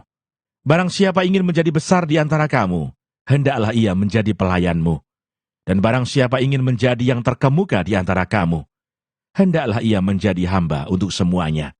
Karena Anak Manusia juga datang, bukan untuk dilayani, melainkan untuk melayani, dan untuk memberikan nyawanya, menjadi tebusan bagi banyak orang." Yesus menyembuhkan Bartimeus. Lalu tibalah Yesus dan murid-muridnya di Yeriko. Dan ketika Yesus keluar dari Yeriko bersama-sama dengan murid-muridnya dan orang banyak yang berbondong-bondong, ada seorang pengemis yang buta bernama Bartimeus, anak Timeus, duduk di pinggir jalan. Ketika didengarnya bahwa itu adalah Yesus orang Nazaret, mulailah ia berseru, "Yesus anak Daud, kasihanilah aku." Banyak orang menegurnya supaya ia diam. Namun semakin keras ia berseru, "Anak Daud, kasihanilah aku." Lalu Yesus berhenti dan berkata, "Panggillah dia." Mereka memanggil orang buta itu dan berkata kepadanya, "Kuatkan hatimu, berdirilah, ia memanggil engkau." Lalu ia menanggalkan jubahnya. Ia segera berdiri dan pergi mendapatkan Yesus. Tanya Yesus kepadanya, "Apa yang kau kehendaki supaya aku perbuat bagimu?" Jawab orang buta itu, "Rabuni, supaya aku dapat melihat." Lalu kata Yesus kepadanya, "Pergilah, imanmu telah menyelamatkan engkau." Pada saat itu juga, melihatlah ia. Lalu ia mengikuti Yesus dalam perjalanannya. Markus pasal 11. Yesus dielu-elukan di Yerusalem. Ketika Yesus dan murid-muridnya telah dekat Yerusalem, dekat Betfage dan Betania yang terletak di Bukit Zaitun, Yesus menyuruh 2 orang muridnya dengan pesan, "Pergilah ke kampung yang di depanmu itu. Pada waktu kamu masuk di situ, kamu akan segera menemukan seekor keledai muda tertambat yang belum pernah ditunggangi orang. Lepaskan keledai itu dan bawalah kemari. Dan jika ada orang mengatakan kepadamu, 'Mengapa kamu lakukan itu?' Jawablah, 'Tuhan memerlukannya. Ia akan segera mengembalikannya ke sini.'" Mereka pun pergi dan menemukan seekor keledai muda tertambat di depan pintu di luar, di pinggir jalan, lalu melepaskannya. Dan beberapa orang yang ada di situ berkata kepada mereka, "Apa maksudnya kamu melepaskan keledai itu?" Lalu mereka menjawab, seperti yang sudah dikatakan Yesus. Maka orang-orang itu membiarkan mereka. Lalu mereka membawa keledai itu kepada Yesus dan mengalasinya dengan pakaian mereka. Kemudian Yesus naik ke atasnya. Banyak orang yang menghamparkan pakaiannya di jalan. Ada pula yang menyebarkan ranting-ranting hijau yang mereka ambil dari ladang. Orang-orang yang berjalan di depan dan mereka yang mengikuti dari belakang berseru, "Hosana, diberkatilah dia yang datang dalam nama Tuhan. Diberkatilah kerajaan yang datang, kerajaan Bapa kita Daud. Hosana di tempat yang maha tinggi." Sesampainya di Yerusalem, ia masuk ke Bait Allah. Di sana ia meninjau semuanya. Tetapi sebab hari sudah hampir malam, ia keluar ke Betania bersama dengan ke-12 muridnya. Yesus mengutuk pohon ara. Keesokan harinya, sesudah Yesus dan ke-12 muridnya meninggalkan Betania, Yesus merasa lapar. Dan dari jauh ia melihat pohon ara yang sudah berdaun. Ia mendekatinya untuk melihat kalau-kalau ia mendapat apa-apa pada pohon itu. Tetapi waktu ia tiba di situ, ia tidak mendapat apa-apa selain daun-daun saja, sebab memang bukan musim buah ara. Maka katanya kepada pohon itu, "Jangan lagi seorang pun makan buahmu selama-lamanya." Dan murid-muridnya pun mendengarnya. Yesus menyucikan Bait Allah. Lalu tibalah Yesus dan murid-muridnya di Yerusalem. Sesudah Yesus masuk ke Bait Allah, mulailah ia mengusir orang-orang yang berjual beli di halaman Bait Allah. Meja-meja penukar uang dan bangku-bangku pedagang merpati dibalikannya. Dan ia tidak memperbolehkan orang membawa barang-barang melintasi halaman Bait Allah. Lalu ia mengajar mereka, katanya, "Bukankah ada tertulis, rumahku akan disebut rumah doa bagi segala bangsa? Tetapi kamu ini telah menjadikannya sarang penyamun." Imam-imam kepala dan ahli-ahli Taurat mendengar tentang peristiwa itu, dan mereka berusaha untuk membinasakan dia, sebab mereka takut kepadanya, melihat seluruh orang banyak takjub akan pengajarannya. Menjelang malam mereka keluar lagi dari kota. Pohon ara yang sudah kering, nasihat Yesus tentang doa. Pagi-pagi ketika Yesus dan murid-muridnya lewat, mereka melihat pohon ara tadi sudah kering sampai ke akar-akarnya. Maka teringatlah Petrus akan apa yang telah terjadi.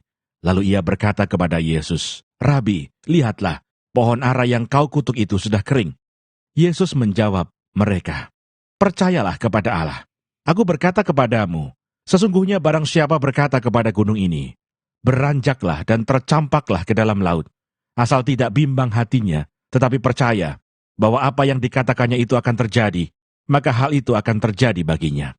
Karena itu aku berkata kepadamu, apa saja yang kamu minta dan doakan, percayalah bahwa kamu telah menerimanya, maka hal itu akan diberikan kepadamu. Dan jika kamu berdiri untuk berdoa, ampunilah dahulu sekiranya ada barang sesuatu dalam hatimu terhadap seseorang, supaya juga Bapamu yang di surga mengampuni kesalahan-kesalahanmu. Tetapi jika kamu tidak mengampuni, maka Bapamu yang di surga juga tidak akan mengampuni kesalahan-kesalahanmu." Pertanyaan mengenai kuasa Yesus. Lalu Yesus dan murid-muridnya tiba pula di Yerusalem. Ketika Yesus berjalan di halaman Bait Allah, datanglah kepadanya imam-imam kepala, ahli-ahli Taurat dan tua-tua, dan bertanya kepadanya, "Dengan kuasa manakah engkau melakukan hal-hal itu? Dan siapakah yang memberikan kuasa itu kepadamu, sehingga engkau melakukan hal-hal itu?" Jawab Yesus kepada mereka, "Aku akan mengajukan satu pertanyaan kepadamu.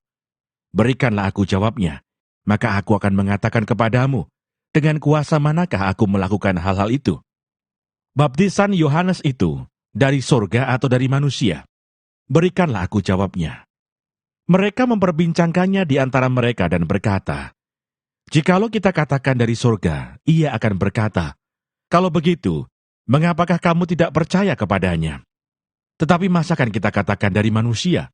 Sebab mereka takut kepada orang banyak, karena semua orang menganggap bahwa Yohanes betul-betul seorang nabi."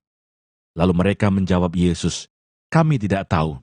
Maka kata Yesus kepada mereka, "Jika demikian, aku juga tidak mengatakan kepadamu, dengan kuasa manakah aku melakukan hal-hal itu."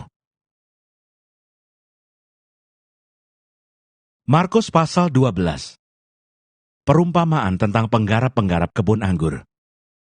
Lalu Yesus mulai berbicara kepada mereka dalam perumpamaan. Adalah seorang membuka kebun anggur dan menanam pagar sekelilingnya. Ia menggali lubang tempat memeras anggur dan mendirikan menara jaga. Kemudian ia menyewakan kebun itu kepada penggarap-penggarap, lalu berangkat ke negeri lain. Dan ketika sudah tiba musimnya, Ia menyuruh seorang hamba kepada penggarap-penggarap itu untuk menerima sebagian dari hasil kebun itu dari mereka. Tetapi mereka menangkap hamba itu dan memukulnya, lalu menyuruhnya pergi dengan tangan hampa. Kemudian ia menyuruh pula seorang hamba lain kepada mereka. Orang ini mereka pukul sampai luka kepalanya, dan sangat mereka permalukan. Lalu ia menyuruh seorang hamba lain lagi, dan orang ini mereka bunuh. Dan banyak lagi yang lain, ada yang mereka pukul, dan ada yang mereka bunuh. Sekarang tinggal hanya satu orang anaknya yang kekasih. Akhirnya ia menyuruh dia kepada mereka, katanya, "Anakku akan mereka segani." Tetapi penggarap-penggarap itu berkata seorang kepada yang lain, "Ia adalah ahli waris. Mari kita bunuh dia, maka warisan ini menjadi milik kita."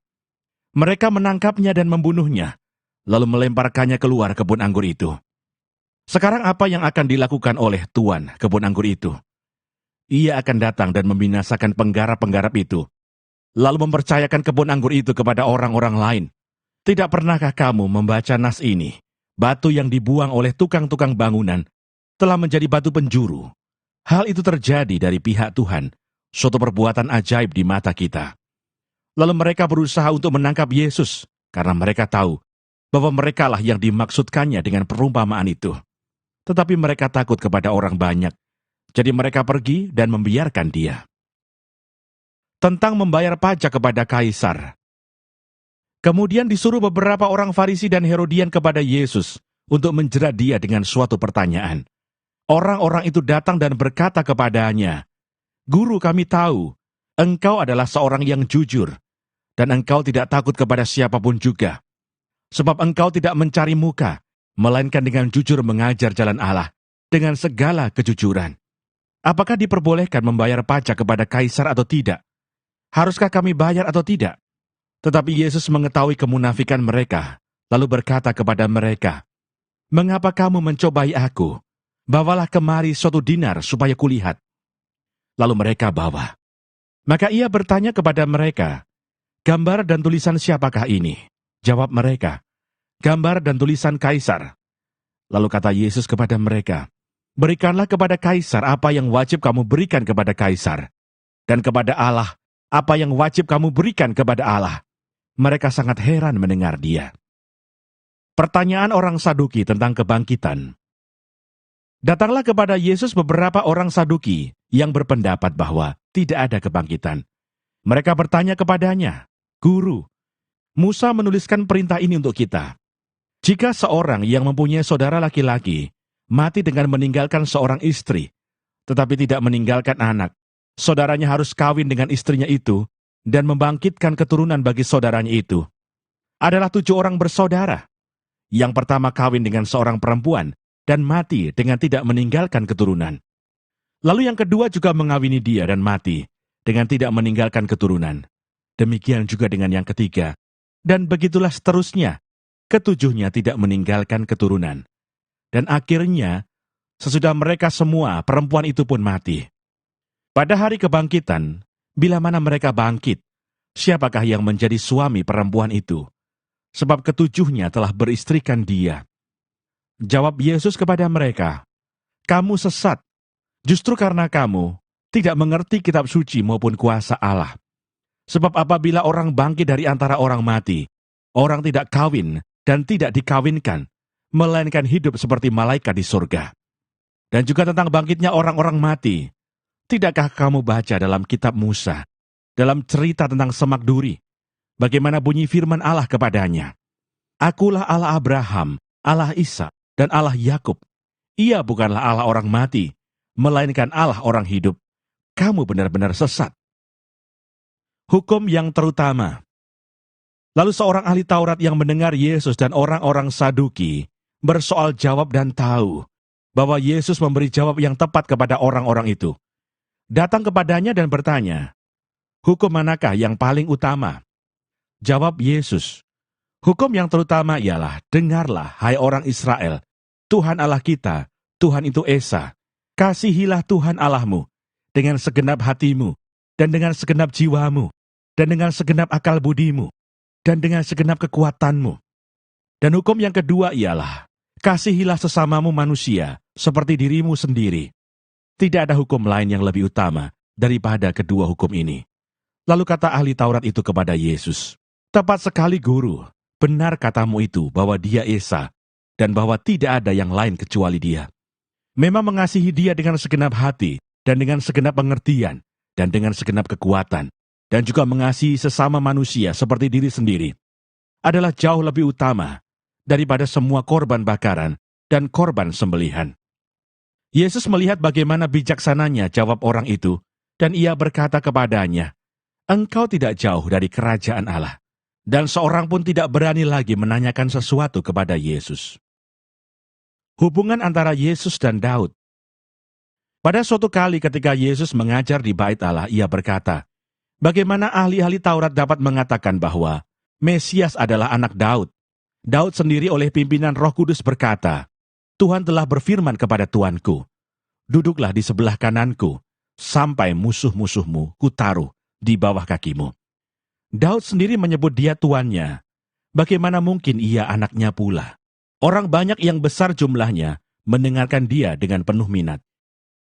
Yesus menasihatkan supaya hati-hati terhadap ahli-ahli Taurat.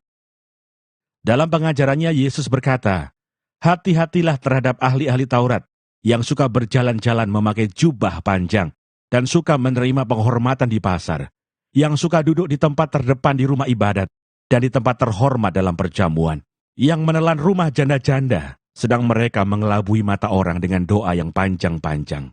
Mereka ini pasti akan menerima hukuman yang lebih berat." Persembahan seorang janda miskin.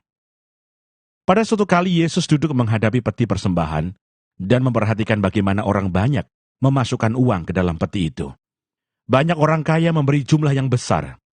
Lalu datanglah seorang janda yang miskin, dan ia memasukkan 2 peser, yaitu 1 duit.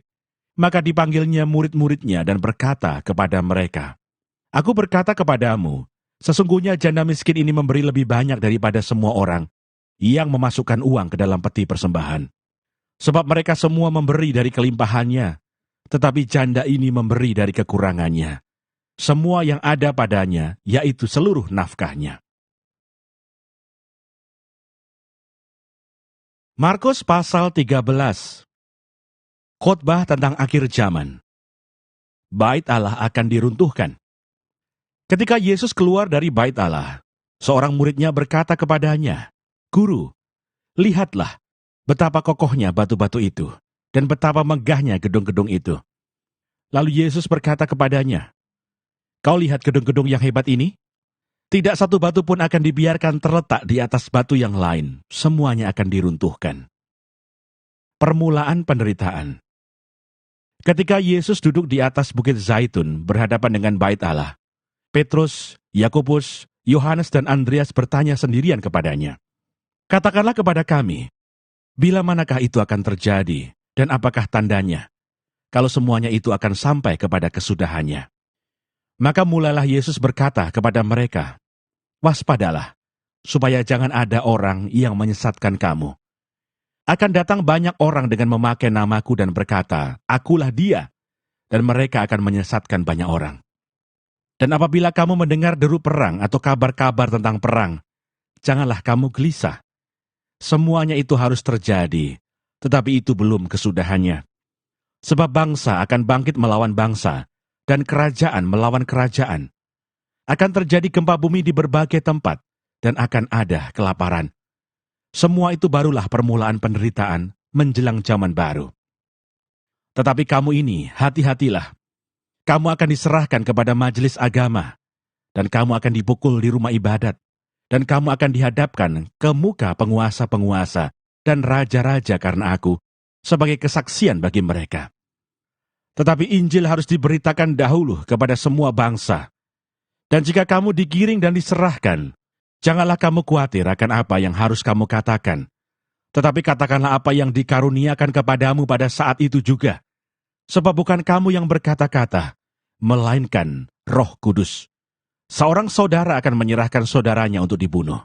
Demikian juga seorang ayah terhadap anaknya.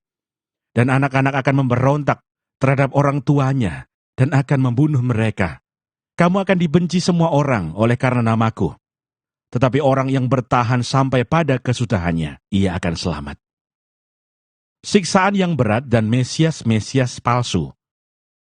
Apabila kamu melihat pembinasa keji berdiri di tempat yang tidak sepatutnya, para pembaca hendaklah memperhatikannya, maka orang-orang yang di Yudea haruslah melarikan diri ke pegunungan. Orang yang sedang di peranginan di atas rumah, janganlah ia turun dan masuk untuk mengambil sesuatu dari rumahnya. Dan orang yang sedang di ladang, janganlah ia kembali untuk mengambil pakaiannya.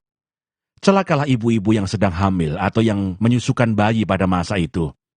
Berdoalah supaya semuanya itu jangan terjadi pada musim dingin. Sebab pada masa itu akan terjadi siksaan seperti yang belum pernah terjadi sejak awal dunia yang diciptakan Allah sampai sekarang dan yang tidak akan terjadi lagi. Dan sekiranya Tuhan tidak mempersingkat waktunya, maka dari segala yang hidup tidak akan ada yang selamat. Akan tetapi oleh karena orang-orang pilihan yang telah dipilihnya, Tuhan mempersingkat waktunya. Pada waktu itu jika orang berkata kepada kamu, "Lihat, Mesias ada di sini," atau "Lihat, Mesias ada di sana," jangan kamu percaya. Sebab Mesias-Mesias palsu dan nabi-nabi palsu akan muncul dan mereka akan mengadakan tanda-tanda dan mukjizat-mukjizat dengan maksud sekiranya mungkin menyesatkan orang-orang pilihan. Hati-hatilah kamu. Aku sudah terlebih dahulu mengatakan semuanya ini kepada kamu. Kedatangan Anak Manusia, perumpamaan tentang pohon ara. Tetapi pada masa itu, sesudah siksaan itu, matahari akan menjadi gelap dan bulan tidak bercahaya, dan bintang-bintang akan berjatuhan dari langit, dan kuasa-kuasa langit akan goncang. Pada waktu itu orang akan melihat Anak Manusia datang dalam awan-awan dengan segala kekuasaan dan kemuliaannya. Dan pada waktu itu pun, ia akan menyuruh keluar malaikat-malaikatnya dan akan mengumpulkan orang-orang pilihannya dari keempat penjuru bumi, dari ujung bumi sampai ke ujung langit. Tariklah pelajaran dari perumpamaan tentang pohon ara. Apabila ranting-rantingnya melembut dan mulai bertunas, kamu tahu bahwa musim panas sudah dekat. Demikian juga jika kamu lihat hal-hal itu terjadi, ketahuilah bahwa waktunya sudah dekat, sudah di ambang pintu. Aku berkata kepadamu, sesungguhnya angkatan ini tidak akan berlalu sebelum semuanya itu terjadi. Langit dan bumi akan berlalu, tetapi perkataanku tidak akan berlalu. Tetapi tentang hari atau saat itu, tidak seorang pun yang tahu. Malaikat-malaikat di sorga tidak, dan anak pun tidak, hanya Bapa saja. Nasihat supaya berjaga-jaga. Hati-hatilah dan berjaga-jagalah, sebab kamu tidak tahu bila manakah waktunya tiba. Dan halnya sama seperti seorang yang bepergian, yang meninggalkan rumahnya dan menyerahkan tanggung jawab kepada hamba-hambanya, masing-masing dengan tugasnya, dan memerintahkan penunggu pintu supaya berjaga-jaga. Karena itu berjaga-jagalah, sebab kamu tidak tahu bila manakah tuan rumah itu pulang, menjelang malam, atau tengah malam, atau larut malam, atau pagi-pagi buta, supaya kalau ia tiba-tiba datang, jangan kamu didapatinya sedang tidur. Apa yang kukatakan kepada kamu, kukatakan kepada semua orang, berjaga-jagalah. Markus pasal 14. Rencana untuk membunuh Yesus. Hari Raya Paskah dan Hari Raya Roti Tidak Beragi akan mulai 2 hari lagi. Imam-imam kepala dan ahli-ahli Taurat mencari jalan untuk menangkap dan membunuh Yesus dengan tipu muslihat. Sebab mereka berkata, jangan pada waktu perayaan, supaya jangan timbul keributan di antara rakyat. Yesus diurapi. Ketika Yesus berada di Betania, di rumah Simon si Kusta, dan sedang duduk makan, datanglah seorang perempuan membawa suatu buli-buli pualam, berisi minyak narwastu murni, yang mahal harganya. Setelah dipecahkannya leher buli-buli itu, dicurahkannya minyak itu ke atas kepala Yesus. Ada orang yang menjadi gusar dan berkata seorang kepada yang lain, "Untuk apa pemborosan minyak narwastu ini? Sebab minyak ini dapat dijual 300 dinar lebih, dan uangnya dapat diberikan kepada orang-orang miskin." Lalu mereka memarahi perempuan itu. Tetapi Yesus berkata, "Biarkanlah dia. Mengapa kamu menyusahkan dia? Ia telah melakukan suatu perbuatan yang baik padaku. Karena orang-orang miskin selalu ada padamu, dan kamu dapat menolong mereka bila mana kamu menghendakinya. Tetapi aku tidak akan selalu bersama-sama kamu." Ia telah melakukan apa yang dapat dilakukannya. Tubuhku telah diminyakinya sebagai persiapan untuk penguburanku. Aku berkata kepadamu, sesungguhnya di mana saja Injil diberitakan di seluruh dunia, apa yang dilakukannya ini akan disebut juga untuk mengingat dia. Yudas mengkhianati Yesus. Lalu pergilah Yudas Iskariot, salah seorang dari ke-12 murid itu, kepada imam-imam kepala dengan maksud untuk menyerahkan Yesus kepada mereka. Mereka sangat gembira waktu mendengarnya, dan mereka berjanji akan memberikan uang kepadanya. Kemudian ia mencari kesempatan yang baik untuk menyerahkan Yesus. Yesus makan Paskah dengan murid-muridnya.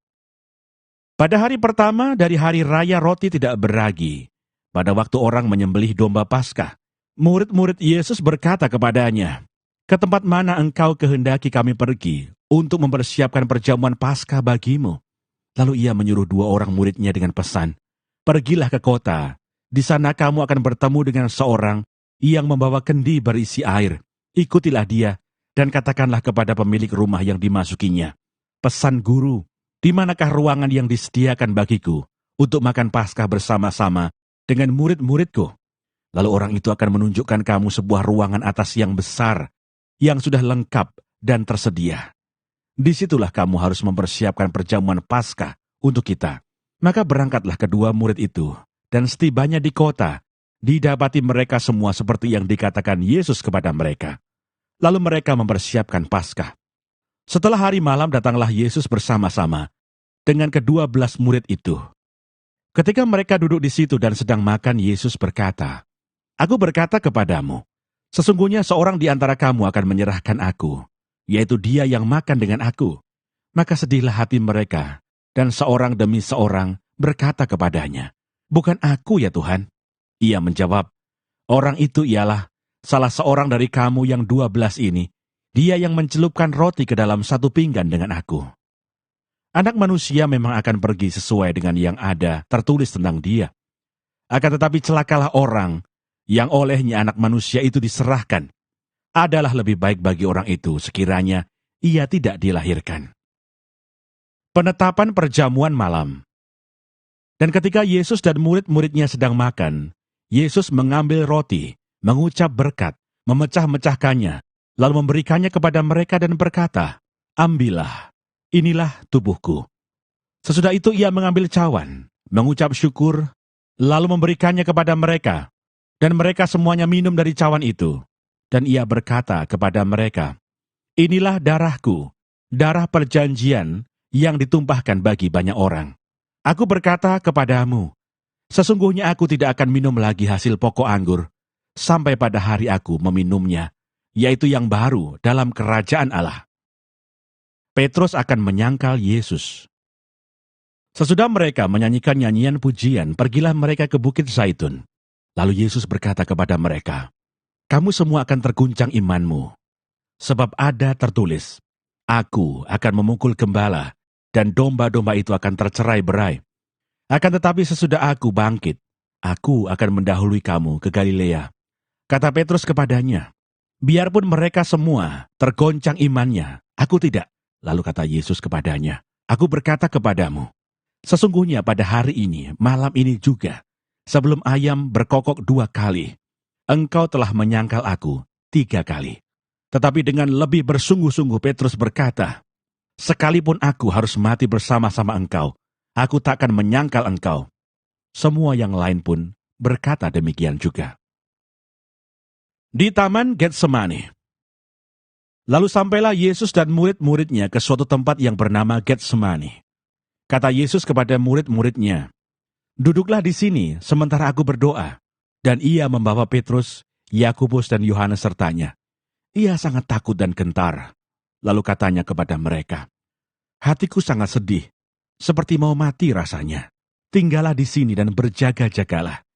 Ia maju sedikit, merebahkan diri ke tanah dan berdoa, supaya sekiranya mungkin saat itu lalu daripadanya. Katanya, "Ya Aba, ya Bapa, tidak ada yang mustahil bagimu. Ambillah cawan ini daripadaku, tetapi janganlah apa yang aku kehendaki, melainkan apa yang engkau kehendaki." Setelah itu ia datang kembali dan mendapati ketiganya sedang tidur, dan ia berkata kepada Petrus, "Simon, sedang tidurkah engkau? Tidakkah engkau sanggup berjaga-jaga 1 jam? Berjaga-jagalah dan berdoalah, supaya kamu jangan jatuh ke dalam pencobaan. Roh memang penurut, tetapi daging lemah." Lalu ia pergi lagi dan mengucapkan doa yang itu juga. Dan ketika ia kembali pula, ia mendapati mereka sedang tidur, sebab mata mereka sudah berat, dan mereka tidak tahu jawab apa yang harus mereka berikan kepadanya. Kemudian ia kembali untuk ketiga kalinya dan berkata kepada mereka, "Tidurlah sekarang dan istirahatlah, cukuplah. Saatnya sudah tiba. Lihat, Anak Manusia diserahkan ke tangan orang-orang berdosa. Bangunlah, marilah kita pergi. Dia yang menyerahkan aku sudah dekat." Yesus ditangkap. Waktu Yesus masih berbicara, muncullah Yudas, salah seorang dari ke-12 murid itu, dan bersama-sama dia serombongan orang yang membawa pedang dan pentung, disuruh oleh imam-imam kepala, ahli-ahli Taurat dan tua-tua. Orang yang menyerahkan dia telah memberitahukan tanda ini kepada mereka. "Orang yang akan kucium itulah dia. Tangkaplah dia dan bawalah dia dengan selamat." Dan ketika ia sampai di situ, ia segera maju mendapatkan Yesus dan berkata, "Rabi," lalu mencium dia. Maka mereka memegang Yesus dan menangkapnya. Salah seorang dari mereka yang ada di situ menghunus pedangnya, lalu menetakkannya kepada hamba imam besar sehingga putus telinganya. Kata Yesus kepada mereka, "Sangkamu aku ini penyamun, maka kamu datang lengkap dengan pedang dan pentung untuk menangkap aku. Padahal tiap-tiap hari aku ada di tengah-tengah kamu, mengajar di bait Allah, dan kamu tidak menangkap aku. Tetapi haruslah digenapi yang tertulis dalam kitab suci." Lalu semua murid itu meninggalkan dia dan melarikan diri. Ada seorang muda yang pada waktu itu hanya memakai sehelai kain lenan untuk menutup badannya, mengikuti dia. Mereka hendak menangkapnya, tetapi ia melepaskan kainnya dan lari dengan telanjang. Yesus di hadapan mahkamah agama. Kemudian Yesus dibawa menghadap imam besar. Lalu semua imam kepala, tua-tua dan ahli Taurat berkumpul di situ. Dan Petrus mengikuti dia dari jauh sampai ke dalam halaman imam besar, dan di sana ia duduk di antara pengawal-pengawal sambil berdiam dekat api. Imam-imam kepala malah seluruh mahkamah agama mencari kesaksian terhadap Yesus supaya ia dapat dihukum mati. Tetapi mereka tidak memperolehnya. Banyak juga orang yang mengucapkan kesaksian palsu terhadap dia. Tetapi kesaksian-kesaksian itu tidak sesuai yang satu dengan yang lain. Lalu beberapa orang naik saksi melawan dia dengan tuduhan palsu ini. "Kami sudah mendengar orang ini berkata, 'Aku akan merubuhkan bait suci buatan tangan manusia ini, dan dalam 3 hari akan kudirikan yang lain, yang bukan buatan tangan manusia.' Dalam hal ini pun kesaksian mereka tidak sesuai yang satu dengan yang lain." Maka imam besar bangkit berdiri di tengah-tengah sidang dan bertanya kepada Yesus, katanya, "Tidakkah engkau memberi jawab atas tuduhan-tuduhan saksi-saksi ini terhadap engkau?" Tetapi ia tetap diam dan tidak menjawab apa-apa. Imam besar itu bertanya kepadanya sekali lagi, katanya, "Apakah engkau Mesias, anak dari yang terpuji?" Jawab Yesus, "Akulah dia. Dan kamu akan melihat Anak Manusia duduk di sebelah kanan yang Maha Kuasa dan datang di tengah-tengah awan-awan di langit." Maka imam besar itu mengoyakkan pakaiannya dan berkata, "Untuk apa kita perlu saksi lagi? Kamu sudah mendengar hujatnya terhadap Allah. Bagaimana pendapat kamu?" Lalu dengan suara bulat mereka memutuskan bahwa dia harus dihukum mati.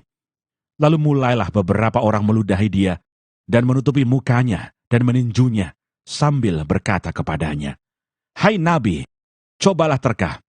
Malah para pengawal pun memukul dia. Petrus menyangkal Yesus. Pada waktu itu Petrus masih ada di bawah di halaman. Lalu datanglah seorang hamba perempuan imam besar, dan ketika perempuan itu melihat Petrus sedang berdiam, ia menatap mukanya dan berkata, "Engkau juga selalu bersama-sama dengan Yesus orang Nazaret itu." Tetapi ia menyangkalnya dan berkata, "Aku tidak tahu dan tidak mengerti apa yang engkau maksud." Lalu ia pergi ke serambi muka dan berkokoklah ayam. Ketika hamba perempuan itu melihat Petrus lagi, berkatalah ia pula kepada orang-orang yang ada di situ, "Orang ini adalah salah seorang dari mereka." Tetapi Petrus menyangkalnya pula. Tidak lama kemudian orang-orang yang ada di situ berkata juga kepada Petrus, Engkau ini pasti salah seorang dari mereka, apalagi engkau seorang Galilea. Maka mulailah Petrus mengutuk dan bersumpah, Aku tidak kenal orang yang kamu sebut-sebut ini. Dan pada saat itu berkokoklah ayam untuk kedua kalinya. Maka teringatlah Petrus bahwa Yesus telah berkata kepadanya, Sebelum ayam berkokok 2 kali, engkau telah menyangkal aku 3 kali. Lalu menangislah ia terseduh-seduh. Markus pasal 15. Yesus di hadapan Pilatus. Pagi-pagi benar, imam-imam kepala bersama tua-tua dan ahli-ahli Taurat dan seluruh mahkamah agama sudah bulat mempakatnya. Mereka membelenggu Yesus, lalu membawanya dan menyerahkannya kepada Pilatus. Pilatus bertanya kepadanya, Engkaukah raja orang Yahudi? Jawab Yesus, Engkau sendiri mengatakannya. Lalu imam-imam kepala mengajukan banyak tuduhan terhadap dia. Pilatus bertanya pula kepadanya, katanya, Tidakkah engkau memberi jawab? Lihatlah, betapa banyaknya tuduhan mereka terhadap engkau. Tetapi Yesus sama sekali tidak menjawab lagi, sehingga Pilatus merasa heran. Telah menjadi kebiasaan untuk membebaskan satu orang hukuman pada tiap-tiap hari raya itu, menurut permintaan orang banyak. Dan pada waktu itu adalah seorang yang bernama Barabas, sedang dipenjarakan bersama beberapa orang pemberontak lainnya. Mereka telah melakukan pembunuhan dalam pemberontakan. Maka datanglah orang banyak dan meminta supaya sekarang kebiasaan itu diikuti juga. Pilatus menjawab mereka dan bertanya, Apakah kamu menghendaki supaya kubebaskan raja orang Yahudi ini? Ia memang mengetahui bahwa imam-imam kepala telah menyerahkan Yesus karena dengki. Tetapi imam-imam kepala menghasut orang banyak untuk meminta supaya Barabaslah yang dibebaskannya bagi mereka. Pilatus sekali lagi menjawab dan bertanya kepada mereka, Jika begitu, apakah yang harus kuperbuat dengan orang yang kamu sebut raja orang Yahudi ini? Maka mereka berteriak lagi katanya, Salibkanlah dia. Lalu Pilatus berkata kepada mereka, Tetapi kejahatan apakah yang telah dilakukannya? Namun mereka makin keras berteriak, Salibkanlah dia. Dan oleh karena Pilatus ingin memuaskan hati orang banyak itu, ia membebaskan Barabas bagi mereka. Tetapi Yesus disesahnya, lalu diserahkannya untuk disalibkan. Yesus diolok-olokkan. Kemudian serdadu-serdadu membawa Yesus ke dalam istana, yaitu gedung pengadilan, dan memanggil seluruh pasukan berkumpul. Mereka mengenakan jubah ungu kepadanya, menganyam sebuah mahkota duri, dan menaruhnya di atas kepalanya. Kemudian mereka mulai memberi hormat kepadanya, katanya, Salam, hai Raja orang Yahudi. Mereka memukul kepalanya dengan bulu, dan meludahinya, dan berlutut menyembahnya. Sesudah mengolok-olokkan dia, mereka menanggalkan jubah ungu itu daripadanya, dan mengenakan pula pakaiannya kepadanya. Yesus disalibkan. Kemudian Yesus dibawa keluar untuk disalibkan. Pada waktu itu lewat seorang yang bernama Simon orang Kirene, ayah Alexander dan Rufus, yang baru datang dari luar kota. Dan orang itu mereka paksa untuk memikul salib Yesus. Mereka membawa Yesus ke tempat yang bernama Golgota, yang berarti tempat tengkorak. Lalu mereka memberi anggur bercampur mur kepadanya. Tetapi ia menolaknya. Kemudian mereka menyalibkan dia. Lalu mereka membagi pakaiannya dengan membuang undi atasnya untuk menentukan bagian masing-masing. Hari jam 9 ketika ia disalibkan, dan alasan mengapa ia dihukum disebut pada tulisan yang terpasang di situ, Raja orang Yahudi. Bersama dengan dia disalibkan 2 orang penyamun, seorang di sebelah kanannya, dan seorang di sebelah kirinya. Demikian genaplah nas Alkitab yang berbunyi, ia akan terhitung di antara orang-orang durhaka. Orang-orang yang lewat di sana menghujat dia dan sambil menggelengkan kepala mereka berkata, Hai engkau yang mau merubuhkan bait suci dan mau membangunnya kembali dalam 3 hari, turunlah dari salib itu dan selamatkan dirimu. Demikian juga imam-imam kepala bersama-sama ahli Taurat mengolok-olokkan dia di antara mereka sendiri dan mereka berkata, Orang lain ia selamatkan, tetapi dirinya sendiri tidak dapat ia selamatkan. Baiklah Mesias, Raja Israel itu, turun dari salib itu, supaya kita lihat dan percaya. Bahkan kedua orang yang disalibkan bersama-sama dengan dia, mencela dia juga. Yesus mati. Pada jam 12, kegelapan meliputi seluruh daerah itu dan berlangsung sampai jam 3. Dan pada jam 3, berserulah Yesus dengan suara nyaring, Eloi, Eloi, lama sabachthani, yang berarti, Allahku, Allahku, mengapa engkau meninggalkan aku? Mendengar itu beberapa orang yang berdiri di situ berkata, lihat, ia memanggil Elia. Maka datanglah seorang dengan bunga karang, mencelupkannya ke dalam anggur asam, lalu mencucukkannya pada sebatang buluh, dan memberi Yesus minum, serta berkata, baiklah kita tunggu dan melihat apakah Elia datang untuk menurunkan dia. Lalu berserulah Yesus dengan suara nyaring, dan menyerahkan nyawanya. Ketika itu tabir bait suci terbelah dua, dari atas sampai ke bawah. Waktu kepala pasukan yang berdiri berhadapan dengan dia, melihat matinya demikian, berkatalah ia, sungguh, orang ini adalah anak Allah. Ada juga beberapa perempuan yang melihat dari jauh, di antaranya Maria Magdalena, Maria ibu Yakobus muda, dan Yoses, serta Salome. Mereka semuanya telah mengikuti Yesus dan melayaninya waktu ia di Galilea.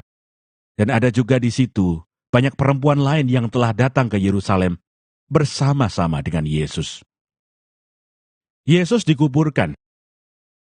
Sementara itu hari mulai malam dan hari itu adalah hari persiapan, yaitu hari menjelang Sabat.